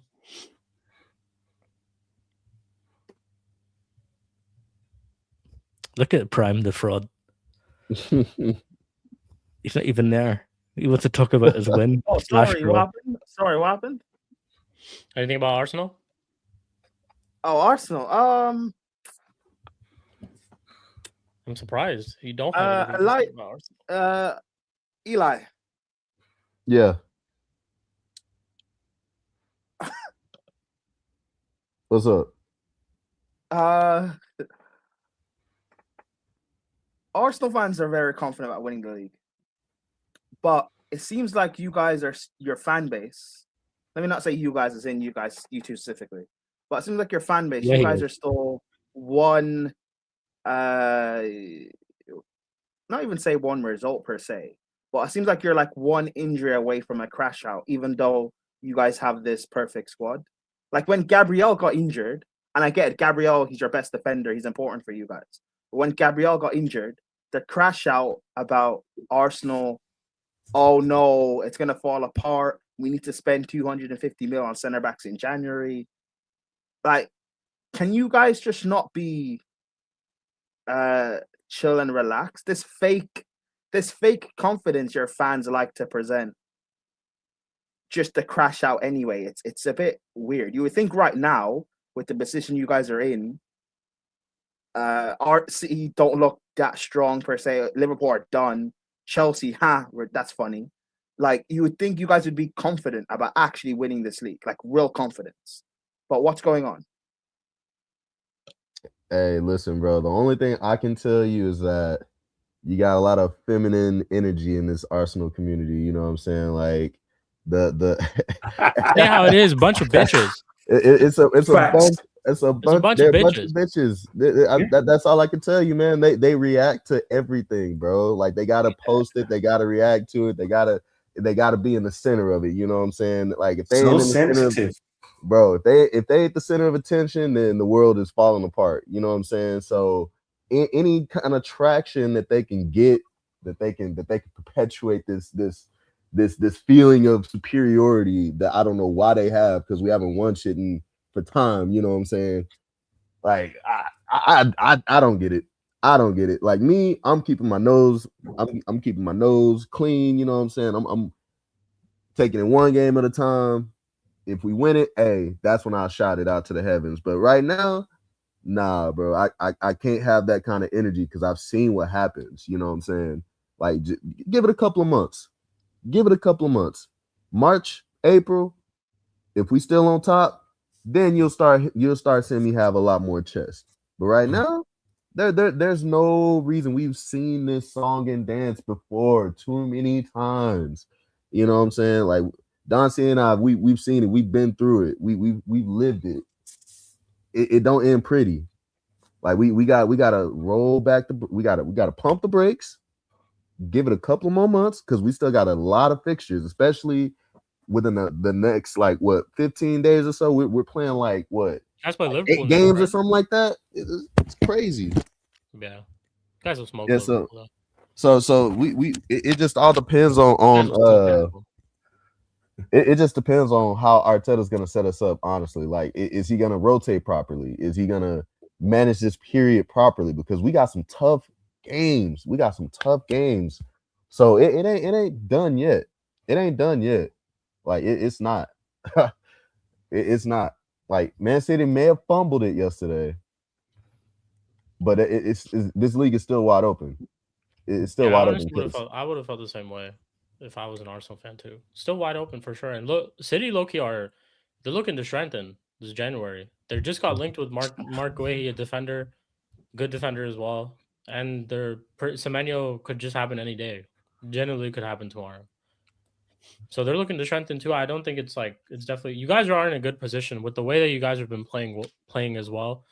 Like you guys are in a good position. You do look unbeatable at times. There's a lot of teams who've looked like they might be able to get points off you, but they're just not able to. You are a tough team to beat currently at this moment, but we've been here before. That's also something some Arsenal fans can't deny, is that you've been here before. If you want some Arsenal fans to agree with you that Arteta has been doing well, you have to agree with them that you've been here before and you've seen how this has played out before. I think it's only fair. If you want them to agree with you, you're going to have to agree with them on that. That's just something. Is he like want to name names about who he's talking about in the Arsenal fan base? Do you want to name names, Eli? No. Nah, there's just too many to count, bro. Too many of them. Way too many of them. Like we'll be here all day going through the list, man. 3 times been here before. I know, man. And I wish I could say that with you. But we couldn't say that with you, Ruben. It is what it is. It's the same old dance. This is why we're where we are. We're just happy to be where we are, and we're just gonna enjoy life. And you know what? Yeah, regardless of the results in May, my agenda will come to fruition. I guarantee people. But if it's the same old dance, why do you think this dance is going to end differently? I'm not saying this dance is going to end differently. What I'm saying is, regardless of how the dance goes, it's still going to be a tango for me. Is what I'm saying. I'll be like cha cha cha cha cha and all the rest of it. No, but that's what I mean. Why do you think it will end differently? Meaning, why do you think he'll get sacked? Because he's got all the tools, and because now there's no excuses for him to stay. And check this. Hold on, check this. We actually have a general manager. You know what I'm saying? Like he's actually getting us the players that we need. You know, like a lot of the deals that went through this past summer, we wouldn't have got that shit done with Edu. We wouldn't have. Let's skip it up. What Kepa, Madueke? Those. Yeah, kept him Madueke. I don't think those were him. Like Madueke was pure Arteta signing. That was pure Arteta. That was pure Arteta signing. Yeah. Now, I'm talking about the Mascara. You know, those deadline day deals. Like, I'll be real. Mascara as a center back, I think that would have happened regardless. The Eze deal did not only happen because Odegaard was injured. No. No, I think they were linked with Eze. They were. We were linked. We were linked. Yeah. There's interest when Odegaard was around too. Right? But I mean the actual signing. Yeah, they pulled the trigger. I think they pulled the trigger once he was actually injured.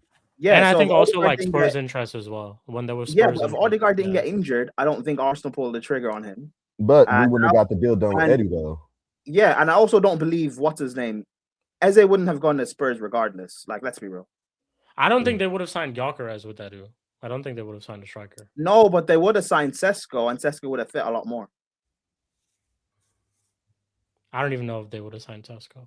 Yeah. No, they would have. Arteta wanted Sesko. I wouldn't have gone with him. And the money was there, clearly, so. They wanted Watkins in January a couple of seasons ago when Edu was around. That didn't happen. Yeah, but Arteta won Sesko. Yeah. So, I hear it. Yeah, I get what you're meaning, but I don't know. I just think because last year people said you guys had a perfect squad in the first half of the season, and then you didn't win it, and people want to talk about squad depth. I just look at it this year. If you guys don't win the league, the discussion will be said about your striker and that Berta didn't back Arteta, and he got him Gyökeres who doesn't fit. I think for me, if I'm Tony, or maybe not Tony, because Tony apparently doesn't rate Arteta, but thinks your squad's good enough to win. If I'm Miguel, that's my excuse. Arteta wasn't properly backed by Berta. Berta ruined the team. But now there's enough information and enough stats to back the reasons why he did back the team. Because then I'm sure he's got times where he's saying that we have the perfect team. We have two in every positions. There. Watch when this person comes back, and all the rest of it. And that's why I'm saying this, because no one can make an excuse, regardless. They can. No one. No, but But why do you think they can't make an excuse now when they've been making excuses? Yeah, facts, because they're idiots. And this is why I class my fan base as idiots. Exactly. Now you see my point. Because last year you had a perfect squad, the season ended, and apparently it's squad depth. This year, fine, you guys are dealing with the injuries and stuff better, cool. But if you don't win the league, people can still say, oh, well, it's because Gyökeres wasn't firing and Gyökeres doesn't fit how Arteta wants to play. You guys should have signed Waltermad, or you should have signed Etitike, or you should have signed Sesko. Exactly. That's the excuse. So, but like I said, I personally think that Arteta, if he doesn't win anything, he's walking. Because now it's coming up to 7 years, and the only trophy was with next man's team. So you're good to be a step. Bro, let him just win a Carabao Cup. He's staying for the next 5 years again. No, fuck that. I'm not accepting. I'm telling you. Let him win a Carabao Cup. Let him win a Carabao Cup. Let him not win a league. Let him not win a Champions League. Let him not win an FA Cup. I'm telling you, he's staying. If he wins a Carabao Cup, he's staying. He's staying. He's staying, bro. Yo, peoples, I got to bounce, yeah? So Pick I'm up, going to bro. catch you on the other side, yeah? Oh, yo, Yeah, Sheik, man. big up my family. Eli, it's always a pleasure to Yes, chop sir. up with one of my Arsenal bridges, is what I'm saying. You Let already them know, man keep fam. shitting on us. We can't see them how far down they are. Yo, Prime, Hey, big up my bro. brother and Scooby. Hey, Tom, my Big up, best brother, yeah? friend. Pick us. Hey, Don. Certain man are like 15 points behind us. You know what I'm saying? Yeah, bro. It's true, man. And We're not all certain like man, you, okay? Come on. and certain man can't even get the same GA as what's his name, Jesus, and he just come out of hospital. It is where it is. But I Yeah, guess we'll come talk on. about that next time. Yeah, peace out, people. Yeah, much love. Much love. Shout out to Did he Dante. just say he's Arteta in? I heard that. Make sure you guys subscribe to his channel. That's all I'm gonna say. Make sure you guys subscribe to his channel. But yeah, Hey, EFC, you are a crazy guy, bro. What's I wrong? have no idea what TFC is talking about for real. Ignore him. UFC. Crazy guy, bro.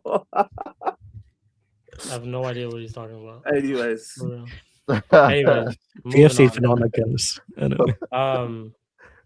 Instead of PFC, hear this transition. Instead of PFC, we'll talk about CFC, Chelsea Football Hey. Club. You know, That's great. Chelsea Football Club getting a draw. Obviously, they are also A win. managerless, just like us. Spooby says it's a win for them. I think he's doing a casual, just like shot at the fact that they like to celebrate draws. I think that's just what that is. we don't but- like to but- celebrate draws. We're not Arsenal, but yeah. Actually, to be fair, my fan base is stupid, so probably not regardless. So my man, continue. My bad. Yeah, but moving to CFC, getting a draw at the Etihad, Enzo Fernandez scoring in the last minute, doing what he does best, which is Spooby box crashing. You know, yeah, just doing what he does Box best. crashing, currently. that's what he does. That's his bread and butter. Yeah. And listen, what did I tell you? Okay, listen. I don't want to be that guy that says I told you so, but did I not say Be that in this guy. No, game- be that guy. Yeah, you will be fine. What are you worrying about? 4-0, 5-0, we're It's gonna like, get it's like when you battered. say, I don't mean to 3-4. be disrespectful. Bro, Ah. you mean to be disrespectful. Nah, Just just be like disrespectful. we know Man City aren't Man City this season. We know that. Yeah. So when you guys were coming on here and being, no, we're going to get battered 3, battered 4, battered 5, I was like, right, chill out. It's going to be close, okay? I thought Chelsea would win it, I'm not going to lie. But anyway, it happened, okay? You guys weren't that bad. You defended well. Yes, there was... City could have got some. You guys could have finished a couple. Like, let's not go crazy, okay? Prime, do you agree with that? You guys What? weren't terrible. Would you say you're terrible?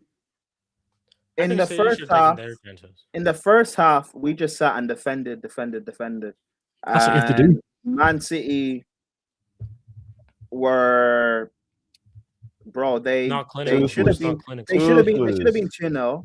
I think They they should have been weren't clinical. 2-0. But that's that what shot Man from City are this Holland- season. Yeah, that shot from Holland where it hit the top corner and bounced out. Bro, That so should have been unlucky. yeah. So been 2-0. unlucky. Maybe this is why they're trying to Yeah, sign Semenyo. just- Maybe this is why they're trying to He sign Semenyo. created chances against us, but it's just that final ball was off. Who's that in the picture? Oops. Is that the lap? Oh, Dude, my Ballard. picture. That's Dan Ballard. Ballard, No, it's got yeah, nothing to do. Ballard, It's got nothing to do with this game. No, I know. I just but anyways. Hey man, just admit I was right, and then we'll get on with yeah, it. second half. No, yeah, fine. Yeah, whatever. You're right, of course. Anyway, second half. Yeah, he brought on Santos, took off Esteval, and we switched to a 3 in midfield, and Enzo had a lot more like freedom and less defensive responsibility. And yeah, he played a lot better. Neto, bro, the guy's a criminal. The lap came on. Chelsea fans were gassing about how well he looked for 10 minutes, brother. The guy just ran around, and 10 minutes later, the guy got booked. And João Pedro is a false 9. I think we should just move to playing with a false 9 permanently, personally, until the summer where we can spend another 100 million on strikers for them to fail. For the rest of the season, personally, I just move to a false 9, whether it's Palmer playing centrally as a false 9 and ends up in box crash, or Pedro Neto playing centrally as a false 9, or Esteval playing as a false 9. Regardless, that's what I guess I would do. Or play Enzo as a false 9 and let him box crash that way. Because the strikers we have, they're ass. Or João Pedro can play false 9 and let Enzo box crash. Either way, play a false 9 because these strikers won't do anything. I didn't say 2 trophies, but that's cool. PFC. I said we'd win 1 trophy and you get top 4, which, yeah, it's not going to happen, unfortunately. But whatever. Hey, I've got Shamrock Rovers, man. I've got my club. So, my club. Got my club. Yeah, my club won a league title in 2025. How about you guys? Yeah, exactly. Did Callum McFarlane actually make a change in the second half, or was it just substitutions? Like what did you guys do? He did. He switched in the first half. In the second half of the first half, we switched to a back 5 because Gusto played left back, Neto played right wing, but because we were penned back, Neto dropped back as basically a wing back, and he was like a back 5. But in the second half, we played a back 3 of Chalaba, Badiashile in the middle, and Achingpong on the left. And then Gusto and Neto played as wing backs, and we were a lot more attacking on the ball. Santos coming on made a big difference. Enzo had more freedom and stuff. But yeah, it we create all these chances for all these ass forwards to miss. But it's Maresca's fault. By the way, Palmer still ass. So all this talk about Palmer in the left-hand space, Maresca is stifling him. Palmer was still ass. Yeah, Palmer went right wing in the second half. He was still ass. So is it Maresca's fault now? Or what is it? Yeah, Palmer been ass. When do you get worried about Palmer? For the whole year, he's been ass. Palmer hasn't been good since Potch left. When do you get worried? He's been ass for a whole year.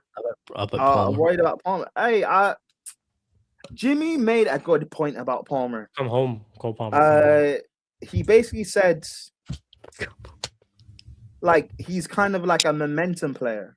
If the chips are down, he's not someone that can carry you out of that. But if the team's on a high, he will be your best player while you're on a high. He's not like a Hazard or an Alexis who will just pick up and just drag you. He's a momentum guy, which, yeah, he's got a point in that. He's not wrong. So, and with everyone else, Neto's not going to carry a team. Garnacho's going to be out of Arsenal in 18 months. Gittins is going back to the Bundesliga in the summer. Fucking guy, bro. And Esteval, what did I say? Garnacho can be Arsenal. Yeah. And within 18 months, he's going to be at Arsenal. Yeah. Oh my God! Stop. The thing is, right? When all this happens, I don't want anyone to be like, "Oh, I'm surprised. Why did Arteta want Garnacho?" Don't be surprised. Stop.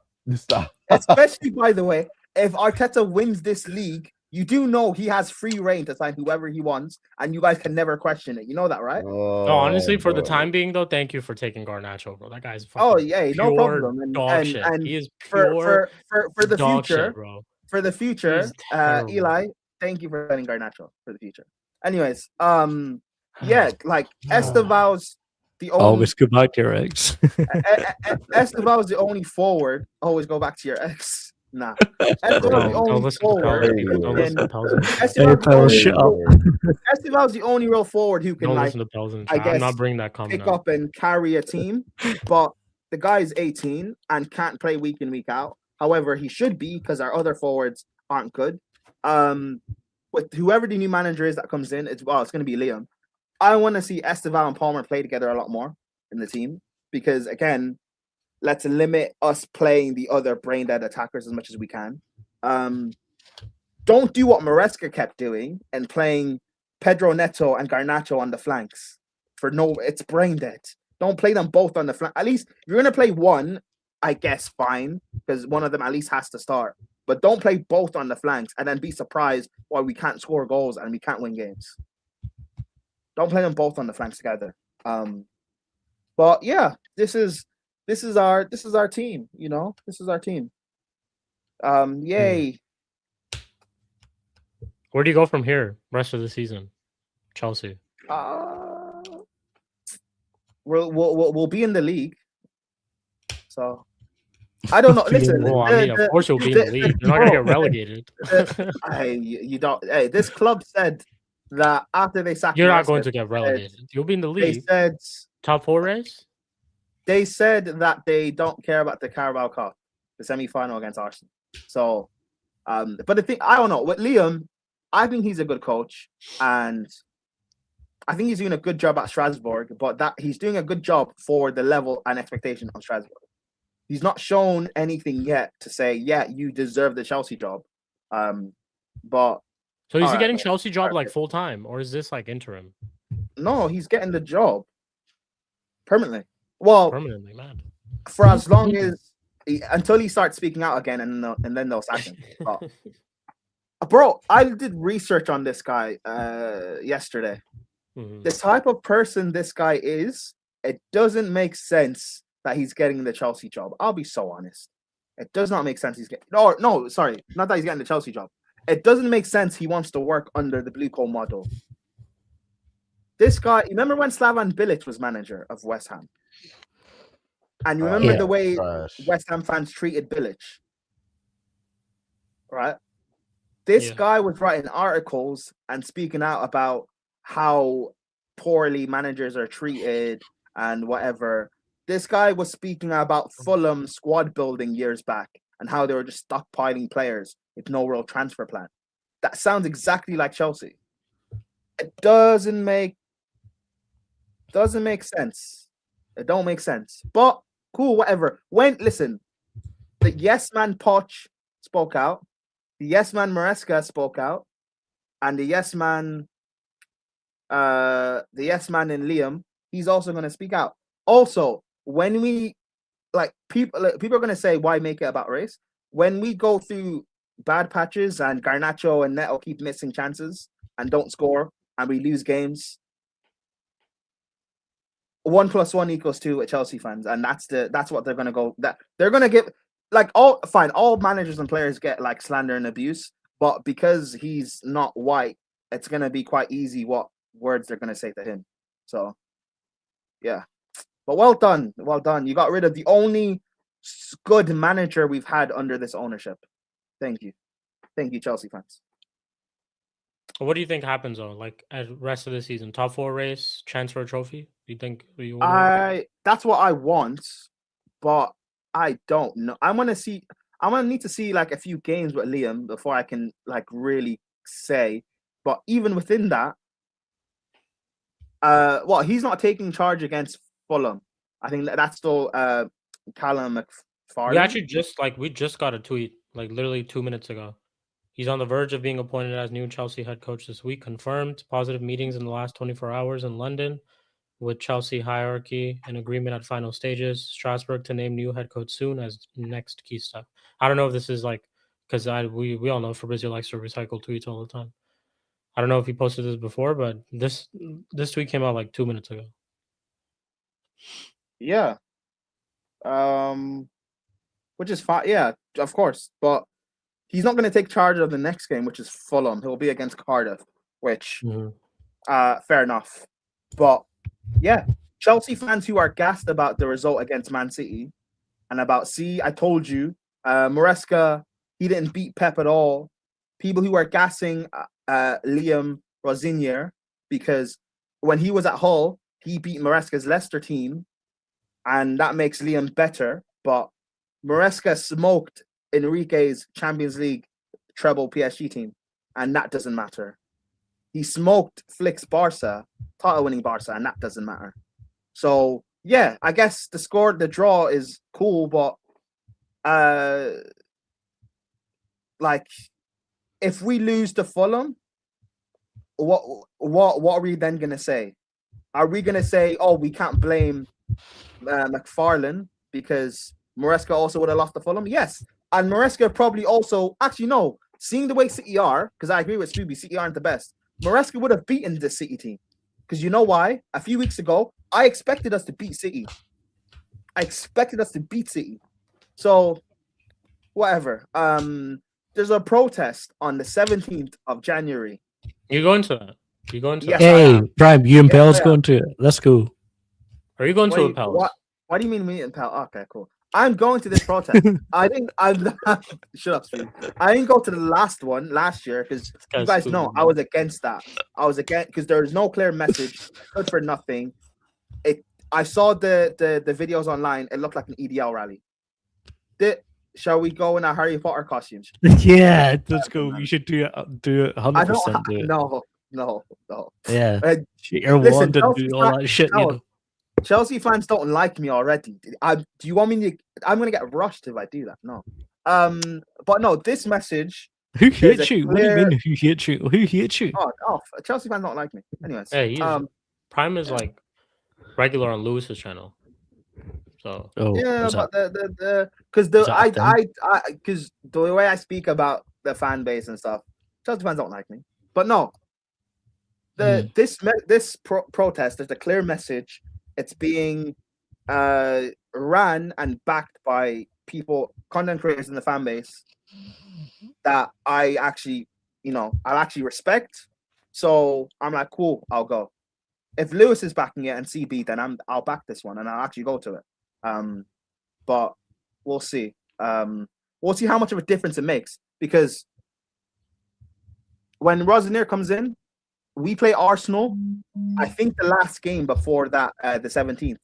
If we beat Arsenal first leg, let's see how many people have the vim to still go to that protest. Let's see. Because people are now acting to this City game that all of a sudden things are, it's different now and cool. Whatever. If we beat Arsenal, let's see if there's a real change and people don't want to go anymore and you're still backing this ownership. Let's see. But yeah, man. I'm still on AFCON vibes. So, Hey, listen, Chelsea, we're okay before I left for AFCON. So, hey, maybe I came back for the City game. We didn't lose, so maybe I'm the charm. Maybe. But yeah, How about you go to that protest and stop being a bitch? Okay, how about that? I am going to the Why don't- protest. that's crazy. Yeah, and you and Pels show up in your Harry Potter costumes, okay, with your fucking wands. What are you actually protesting there? Can I ask you? Against the The sporting owner, director. the Which ownership, Egg Bali. we're protest. No, it's Egg Bali. Egg Bali's the one running. Egg Bali? Yeah. We're protesting Egg Bali and Blueco and Clearly, like the whole model. Okay, so what other directors do you have again? When Stanley and Stewart, but then again, they're not like as bad as they are. If what I've seen so far with this ownership is, when we get rid of players, we'll sign players who are just as bad, if not worse. When we get rid of managers, we're gonna look at managers and sign managers that are just as bad, if not worse. The fact that Maresca is actually good is not a praise to the sporting directors. They fluked on it because it could easily have been. Why is it just like Bali? Why? Because he's the one that's actually in charge. Bowley isn't. Bowley has no football. What about when Stanley and when Stanley? When Stanley are sporting directors, Egbali is above them. Right. How many sporting directors? Okay, right. So it goes Igbali, and then when Stanley, and then Stewart. Yeah. No, when Stanley and Stewart they're both co-sporting directors. We have two for some reason, and it's bullshit. So okay. Yeah. Jesus Christ. I'm the whole model itself needs to be. The thing is, the ownership can't sell. Pell said the model. Yeah, it doesn't make sense to me. I don't. Bowley doesn't have the money to like buy out Clear Lake. So we need to get them to like at least adapt the model, or at least get a good coach.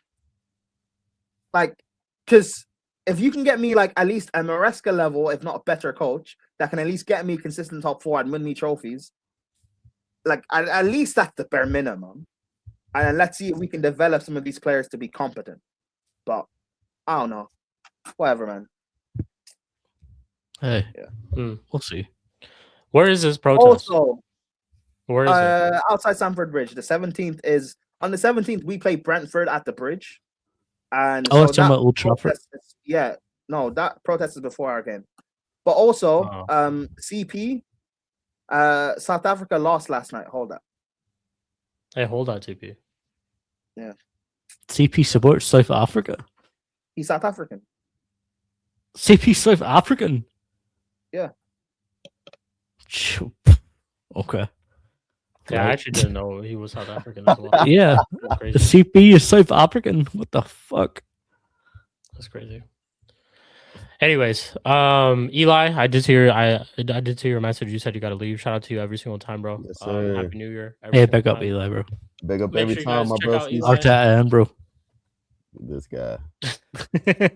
Only for now. Only for Real now. quick though, before you leave, we'll ask you a Premier League prediction. Arsenal versus Liverpool. What are you saying, bro?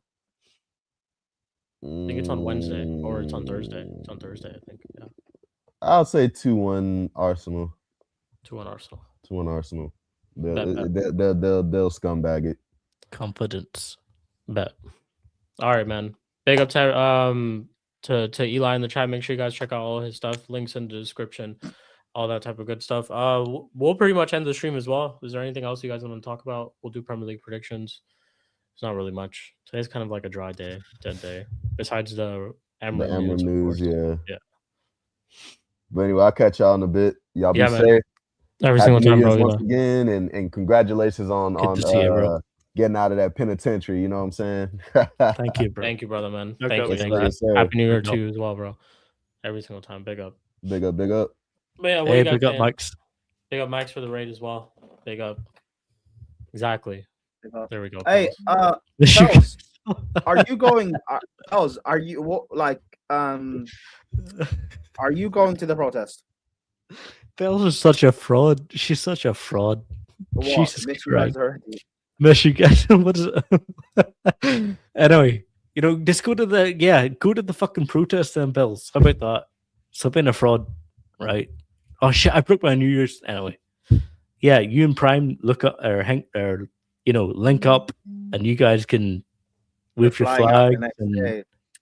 This woman's always flying places, man. where's she Good, man. flying to? Flying out is cool. Not as much as I did in Europe though. Like every other day, that show's annoying. Need my But nails flying out- done and shit. Thanks. Why are people flying out in places? What the? It's gonna last 15 Yeah, minutes. we Thailand. Thailand? Damn. Enjoy it. Sounds like a fun trip. Sounds like a fun trip. Yeah, All right, enjoy we'll it. do Premier League predictions real quick. Couldn't last 15 minutes. Well, if first you're a game- fraud, if you're a fraud, that's it. Like, The game is a game. I kind of do agree with Game's a you. If you're a fraud, you're a fraud. Sorry, Pels, but hold that. It is what it is. First game tomorrow. Shout out to Mike's for the raid because it is his club. West Ham United going up against Nottingham Forest. West Ham at home. I'm gonna go for 2-0 Forest. hey, people, put your predictions in chat. Let me steal from you a wee second. Let me steal. be bad, West man. Ham won. West Ham won. Forest 2-1. Forest 2-1. Where's the game gonna be? West Ham. London I fought Stadium. people in flawless shot for calling you a fraud, and you can't even defend me here. Wow. Hey, I'm kidding. Pels, Of course, I was you- kidding. I was told you. obviously kidding. I was obviously kidding. You did defend me. I remember that. He's not kidding. She did. She did defend me. I remember that. What did you say though? Prime your prediction. 2-0 West Ham PFC Fairs. Where's the game? London Stadium. Oh, West Ham are so bad. They're getting relegated. They are. Oh, it's... Sorry, Mike. Mike's like predicted that in the summer, and I didn't listen. Fuck. What did what was Mike's reaction to the Wolves game? Oh, I Any bet he least- probably lost. Yeah, gave Wolves their first win. Jeez, man. 3-0. Oh yeah, he went on live. He went on a little rant, was standing up and stuff, and yeah. Make sure you guys But check yeah, it out. people are still check out his match reaction. But people are still the West Ham fans are still having a go at him because he's negative. Oh, he's negative. He's negative. Yeah, He's but- negative. Yeah, Wow. but yeah, 3-1 Forest. 3-1 Forest. Cool. Yeah, we need to get Paddy on for Don C and Eli. We'll do it. Next stream, Patty, for about next Monday. Let me know, bro. Yeah. Wait, Paddy? Who's Yeah, he support? Paddy MC 93. Yeah. Who does he support? Arsenal. Oh, is he He's a Arteta backer though. Arteta backer. Oh, Yeah. was he the one that called in on the Colin show? No. He's been on here. He's been on here before. He's been on here before. Yeah. I He don't used to be remember. early episodes. Okay. He used to be on that show. Yeah. Oh, if you're an Arteta backer, yes, we need chaos because we can't get to Don C, so we need one of you to do it. So yeah, thank you. Please. Seriously. We need your most delusional Arsenal. Let him know though. Yeah, let him know. Patty, for listening. Just if you're available next Monday, 10 p.m. UK, shout me, bro. Lollipop club No card. problem. And this is right after Arsenal Liverpool too. So if there's like a spicy result, it'll be a good show. That's crazy. It'll be a good Why show. do you even read that out, you fraud? Why read that out? It's crazy. Yeah, I have no idea what that. Yeah, I don't even want to know what that means. Anyways, moving on. PFC, what are you drinking? PFC's drinking these days. Bournemouth versus Tottenham. Next game. Bournemouth versus Tottenham. Bournemouth playing at home. I'm going for 2-2. Fuck it. It is what it is. I'll go 1-1. Oh, Hells, I really don't want West Ham to get relegated. It feels. Do Chelsea fans not hate West Ham? Is that another thing? Chelsea fans hate everybody. I don't hate West Ham personally. I think I have beef with Tottenham fans, like match-going fans, because I don't pissed hate off. Spurs personally. I just don't have any feelings towards them, good or I bad. hear that. I think a lot of people. 2 on mind Bournemouth. Spurs. Hating West Ham and Tottenham just doesn't make sense. Facts. For real. Makes Yeah, sense. They, because they're just I get it. they're nothing. They're irrelevant. I get it. The best thing about West Ham is GVO mics, and the best thing about Spurs is expression. And for however long you want to jump on, it's like 20-30 minutes. Just let us know, because then I'll start off like Arsenal section first, so that you can speak, and then and then best thing will be is that you speak and then you leave and Dante can't even reply to you. That'll be the best thing. You should 100% do that. You should 100% do that. Disconnect Dante's mic. Facts. Yeah, exactly. So I'm with that. I'm with that. But Bournemouth v Spurs. It's away from home, so Spurs do well away from home. 2-1 Bournemouth. Fair enough. Next we got Brentford at home to Sunderland. I'm going for 1-0 Sunderland.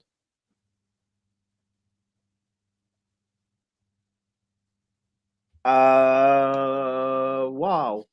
Big up, Yusuf. 2-2. 2-2.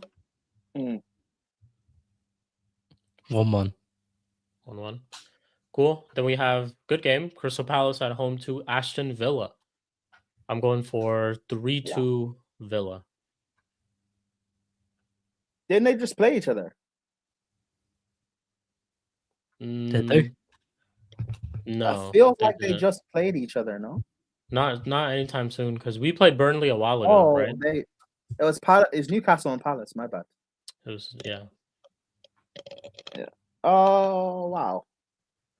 Yeah, Palace Villa at Selhurst Park.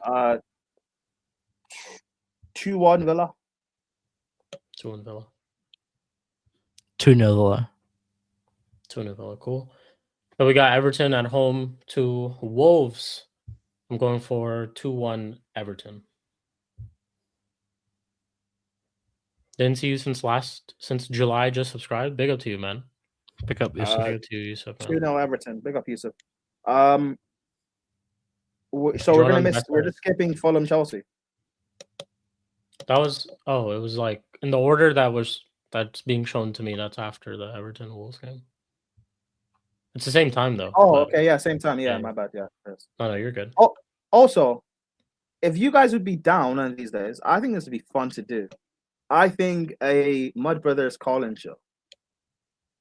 So the panel is here, and if we get Baked Gunner on it, we send a link in, and we allow like obviously one at a time, but people can call in, and if any of our takes and stuff they disagree with us, they can argue with us on for like 5-10 minutes. I think that'd be fun.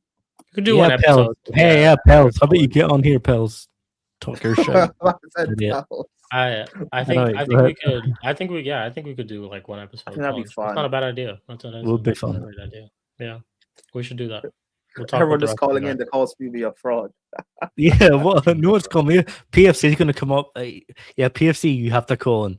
Okay, nah, you're banned. You're banned from the StreamYard. Nah, he's Irish. He has to get on. He has to. Nah. Not if you're going to be saying weird stuff.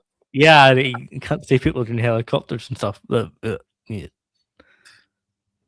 I'm too shy to talk to you in real life. Hey, bullshitting. She's just to Prime. Why did you make Lee mad that live stream? Well, Lee who? Lee Gunner? You made Lee Gunner mad? Nah, the preview for the Chelsea game on Lewis's channel. Lee Gunner was just being weird and trying to rage bait. And yeah, he was talking about how we're gonna smash Chelsea and stuff. But then I predicted us to get a draw because Chelsea turn up in big games, but I don't see Arsenal losing. And then he started talking about how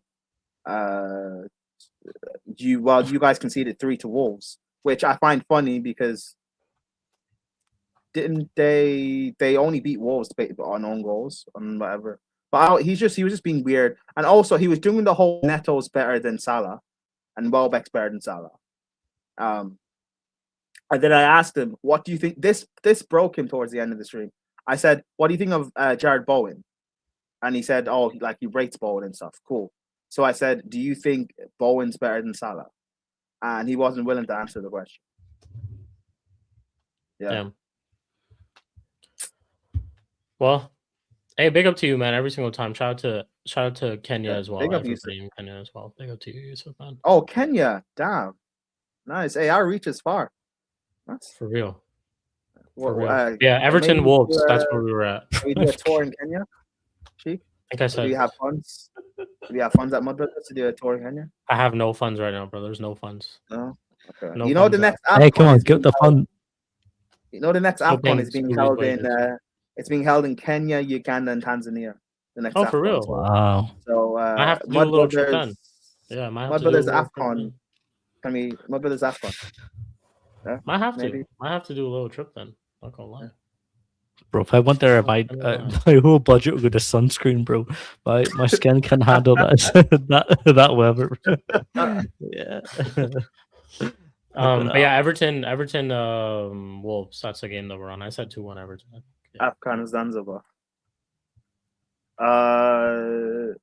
Well, you said Everton Wolves. You said. Yeah, Everton Wolves. Yeah, 2-0 Everton. 2-0 Everton. What are you saying, Swoops?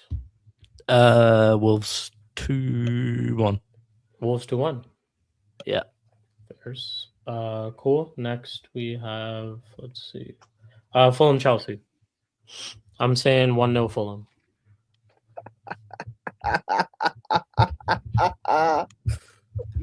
Why is this PFC guy on your case today, bro? I have no idea. Gets a shit meal deal. Hey, I love a Tesco meal deal. Come on, what's wrong with that?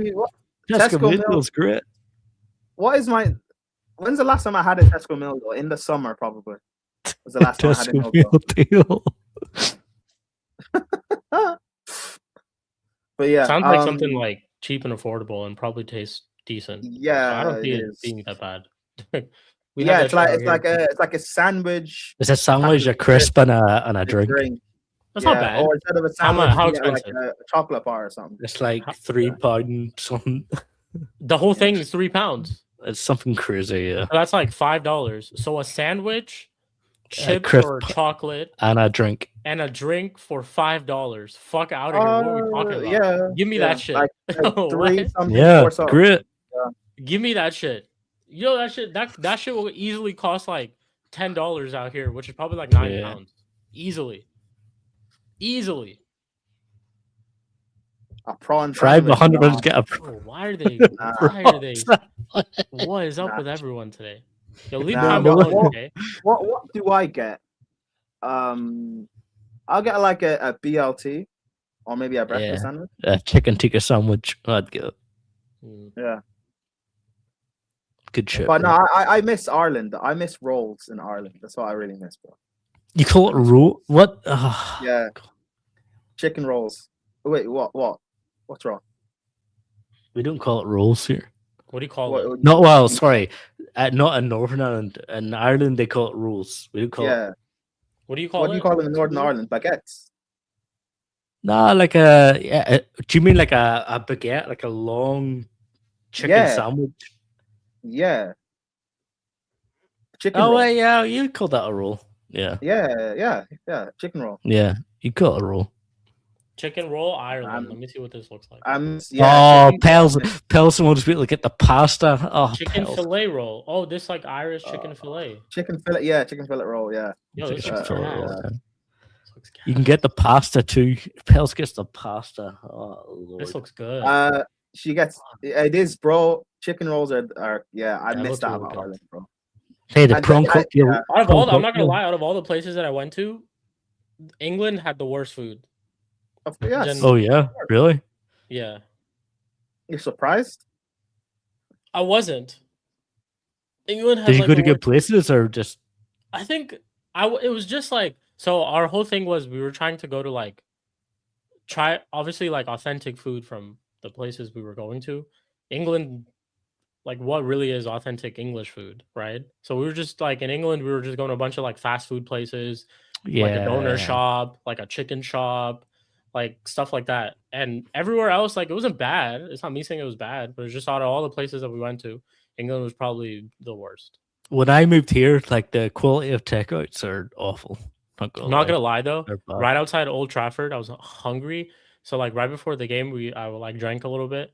I was hungry as shit right after the game, and right outside Old Trafford, there's like this little burger shop, and we had like a chicken sandwich from there, and that shit was so good, bro. Not gonna lie, it was so good.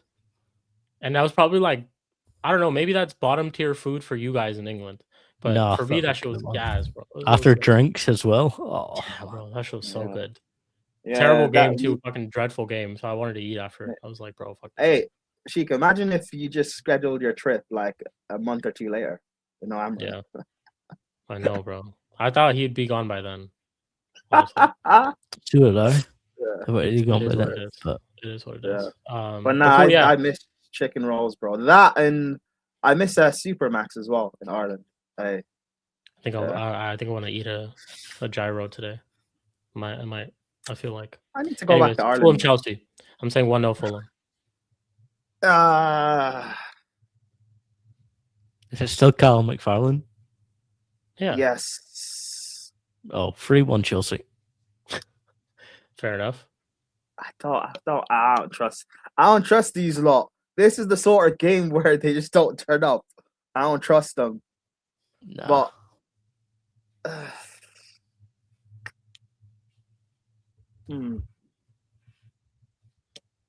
I'll 2-2. 2-2. 2-2. I don't believe it though. But 2-2. Oh, Tuesday Pels test. mission prawn cocktail sandwich or crisps. Oh man. 2-1. Yeah, Fulham. she gets Oh, what? Tomato pasta and prawn cocktails. sounds Oh, gas. prawn cocktails crisps are so good. Oh, man. Yeah, prawn cocktails are made. In my whenever I was like when I get meal deals, or at least when I used to, I would always get a prawn cocktail. Yeah. That or cheese and onion. Cheese and onion is elite.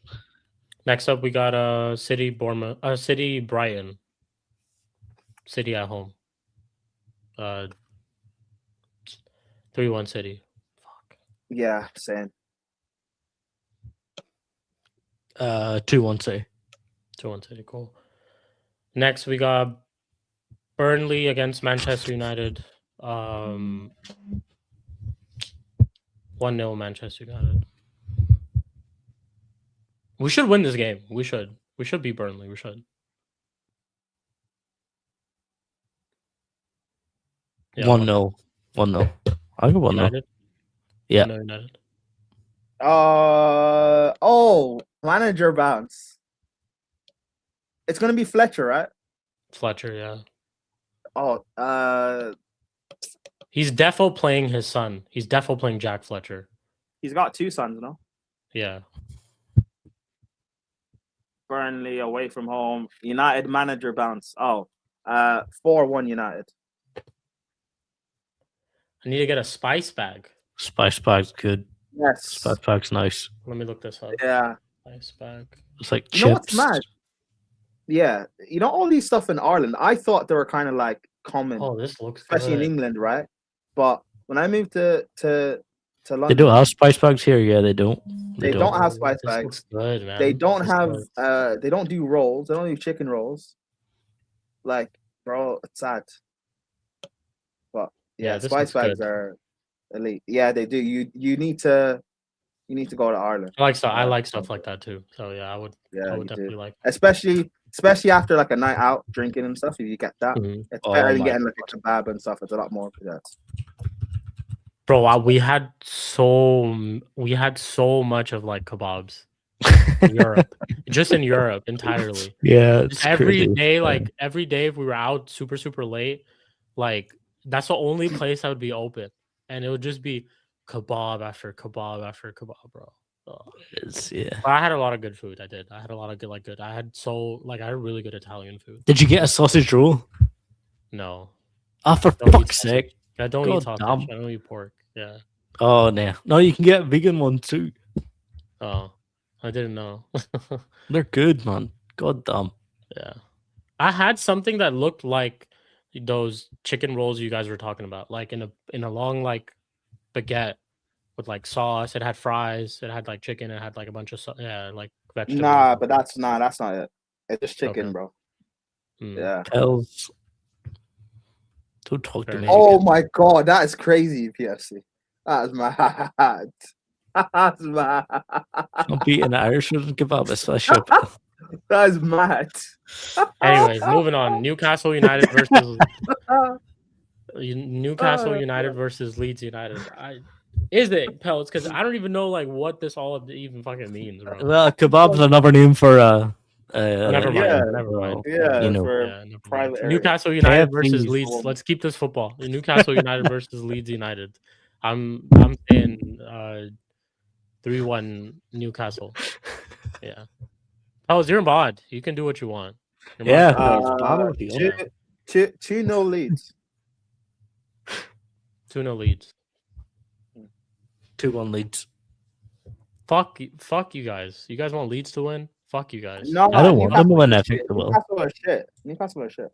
Yeah, Yeah. I think Newcastle are good. Last but not least, the last game of this match week, which is the big clash on Thursday. Arsenal versus Liverpool at the Emirates. I'm saying Arsenal win. I'm saying 3-1 Arsenal. I think they win comfy as well. Yeah, they do. They fucking do. Because Liverpool are dog shit. 4-0 Arsenal. Yeah. 4-1 Arsenal. 4-1 Arsenal. Cool. All right, people. That is episode number 86 of the Mud Brothers Show. Thank you guys for all the support. Everybody in the chat. Thank Shout out to everyone. Mike's for the raid. 2-1 Liverpool or I'll jump out the window. What window? Hey, pals, if you're gonna do it, make sure you stream it. Go live. Yeah. Do a backflip. Yeah, send us a clip. We'll play it at the start of the next Mud Brothers episode. Yeah, Send us a facts. clip. Yeah. Send us a clip. But yeah, thank you guys all for tuning in. Thanks for all the support, all the comments, all the interaction in the chat. Like the video if you guys haven't already. Subscribe if you haven't already. We should be redirecting over to Flawless. I think he's doing a sports Q&A solo. Should be starting in 5 minutes, I believe. That's what it says right there. Shout out to you, Will. Every single time, everything's about content with you guys. I mean, we're content creators. We are content creators. This is just who we are.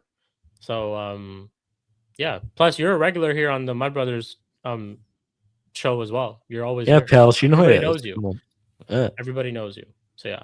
So we're redirecting over to Flawless. Shout out to him. Make sure you guys subscribe to his channel if you haven't already. And we'll catch you guys on the in the next one. Spoobs and Prime. Anything you guys want to add before we close out? Nah, just a lot of new faces in the chat. You know, got Pels coming back. You know, we got Paddy, we got PFC, we got BX Connor. Well, everyone. You know, Yusuf. We appreciate you guys all the time. You know, we do talk shite and all that, but we do appreciate you guys, you know, coming into the chat. And come back next week, okay? Because we got some games to talk about. But no, thank you everybody. Thank you. Every single time. Same thing to you, Prime. It's now the 6th in the UK, pals. Why are you telling us Happy New Year? Come on, bro. No, she said bye. She said bye. Oh, bye. Okay. Yeah. Bye. Yeah, guys. Thank you for always watching and tuning in. Are we not going to talk about the FA Cup games? Oh, we do have FA Cup this weekend, huh? Yeah. That's right. FA Cup. Thank you all you guys in the chat. Yeah, we'll quickly do FA Cup predictions as well. We'll do our clubs. We'll do our clubs. Let's see. In order, Tottenham are playing Villa in the FA Cup. 2-0 Villa. Yeah, hi again, pal. Sorry. We'll do FA Cup predictions real quick. 2-0 Villa. Tottenham versus Villa at White Hart Lane. 1-0 Villa.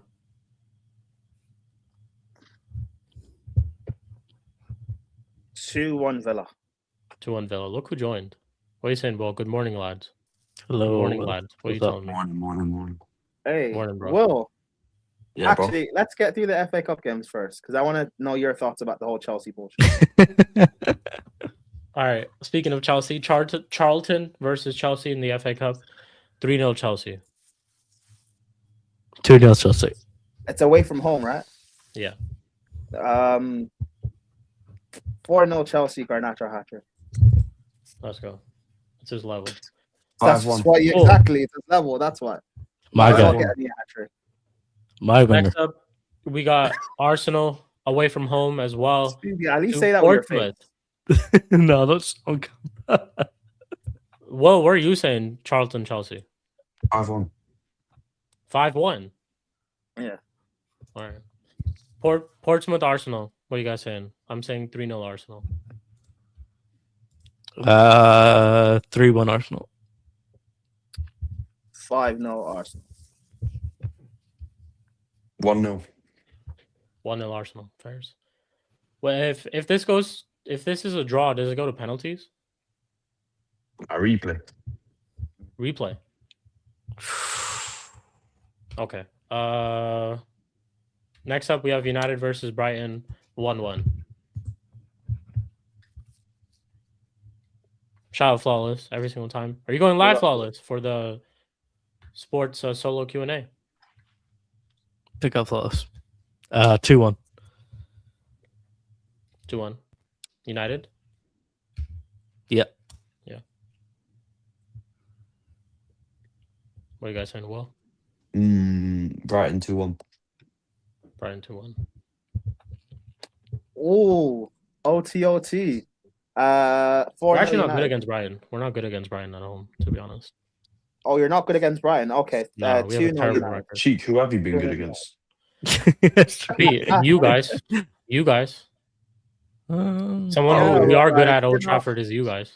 Yeah, but like we're just little world champions, bro. Who cares? Who cares about little us? world champions. We don't even have a manager, man. We don't even have a manager. man, like, exactly. Yeah, we taking don't the either. piss. No, we don't either. Yeah, but you copied us. Oh, we copied you.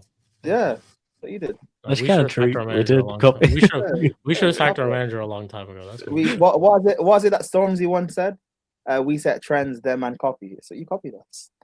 Fair enough. Kinda All right, true. Flawless. I'll redirect. Yeah. I already set up the redirect. So I'll Jumping redirect. on the bandwagon, man. Shameless. But yeah, Yeah, Shax, exactly. W. Quick thoughts about Chelsea before we close out. But Since shit. you're here. Oh, shit. Okay, well done. Fairs. I don't know. It's a lot to talk about, but like from head to toe, there's things wrong in the club. We're not got a good enough squad for the money we spent. We're not got a good enough structure. I don't like the recruitment system. There's so much shit, but hey, we're all doing all right. But I don't know. I'd expect more from everything we have in the club we are. Yeah. Listen, I don't really know what to say. The cycle is just going to carry on, man. When Rosinho comes in, the same thing's going to happen. As Maresca, he'll get some wins, he'll play good, then something will happen, he'll get dashed. If a new manager comes in, same shit again. So we're not going to win anything big, I don't think. So we'll keep stepping. Fair enough. Fair enough. But cool, people. That is episode number 86 of the Mud Brother Show. We'll catch you guys all next week.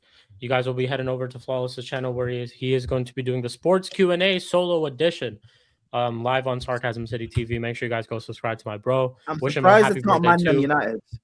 You, Kaneki, all these guys celebrating. For real. I missed it. He did one this morning. So if you guys I haven't know, watched that, but I thought he'd do a big one with I all was the United asleep. fans. I was Yeah. actually awake when the Ruben Abram news broke. Like it was like 2 a.m. and I was awake and I went to sleep at like 3. And then I just didn't wake up in time for that show. I woke up really late at like 10 a.m. But yeah, I don't know if he's doing one Flawless or you're doing one tomorrow morning. If you are, I'll be about for that. But yeah, you guys will be heading over to his channel. Oh, it is. It's a Mandem United. Okay, it's not a solo. Cool. I'll pull up for that. So yeah, head over there. This will be taking you over there. You guys will see me there in a little bit as well. But big up to everyone. We'll catch you guys next week, episode number 87 of the Mud Brother Show. Up until then, make sure you guys subscribe, like the video, and always Arteta in. Arteta in. Don't even have to say Ruben Abram out anymore. I'm right. Don't even have to say that anymore.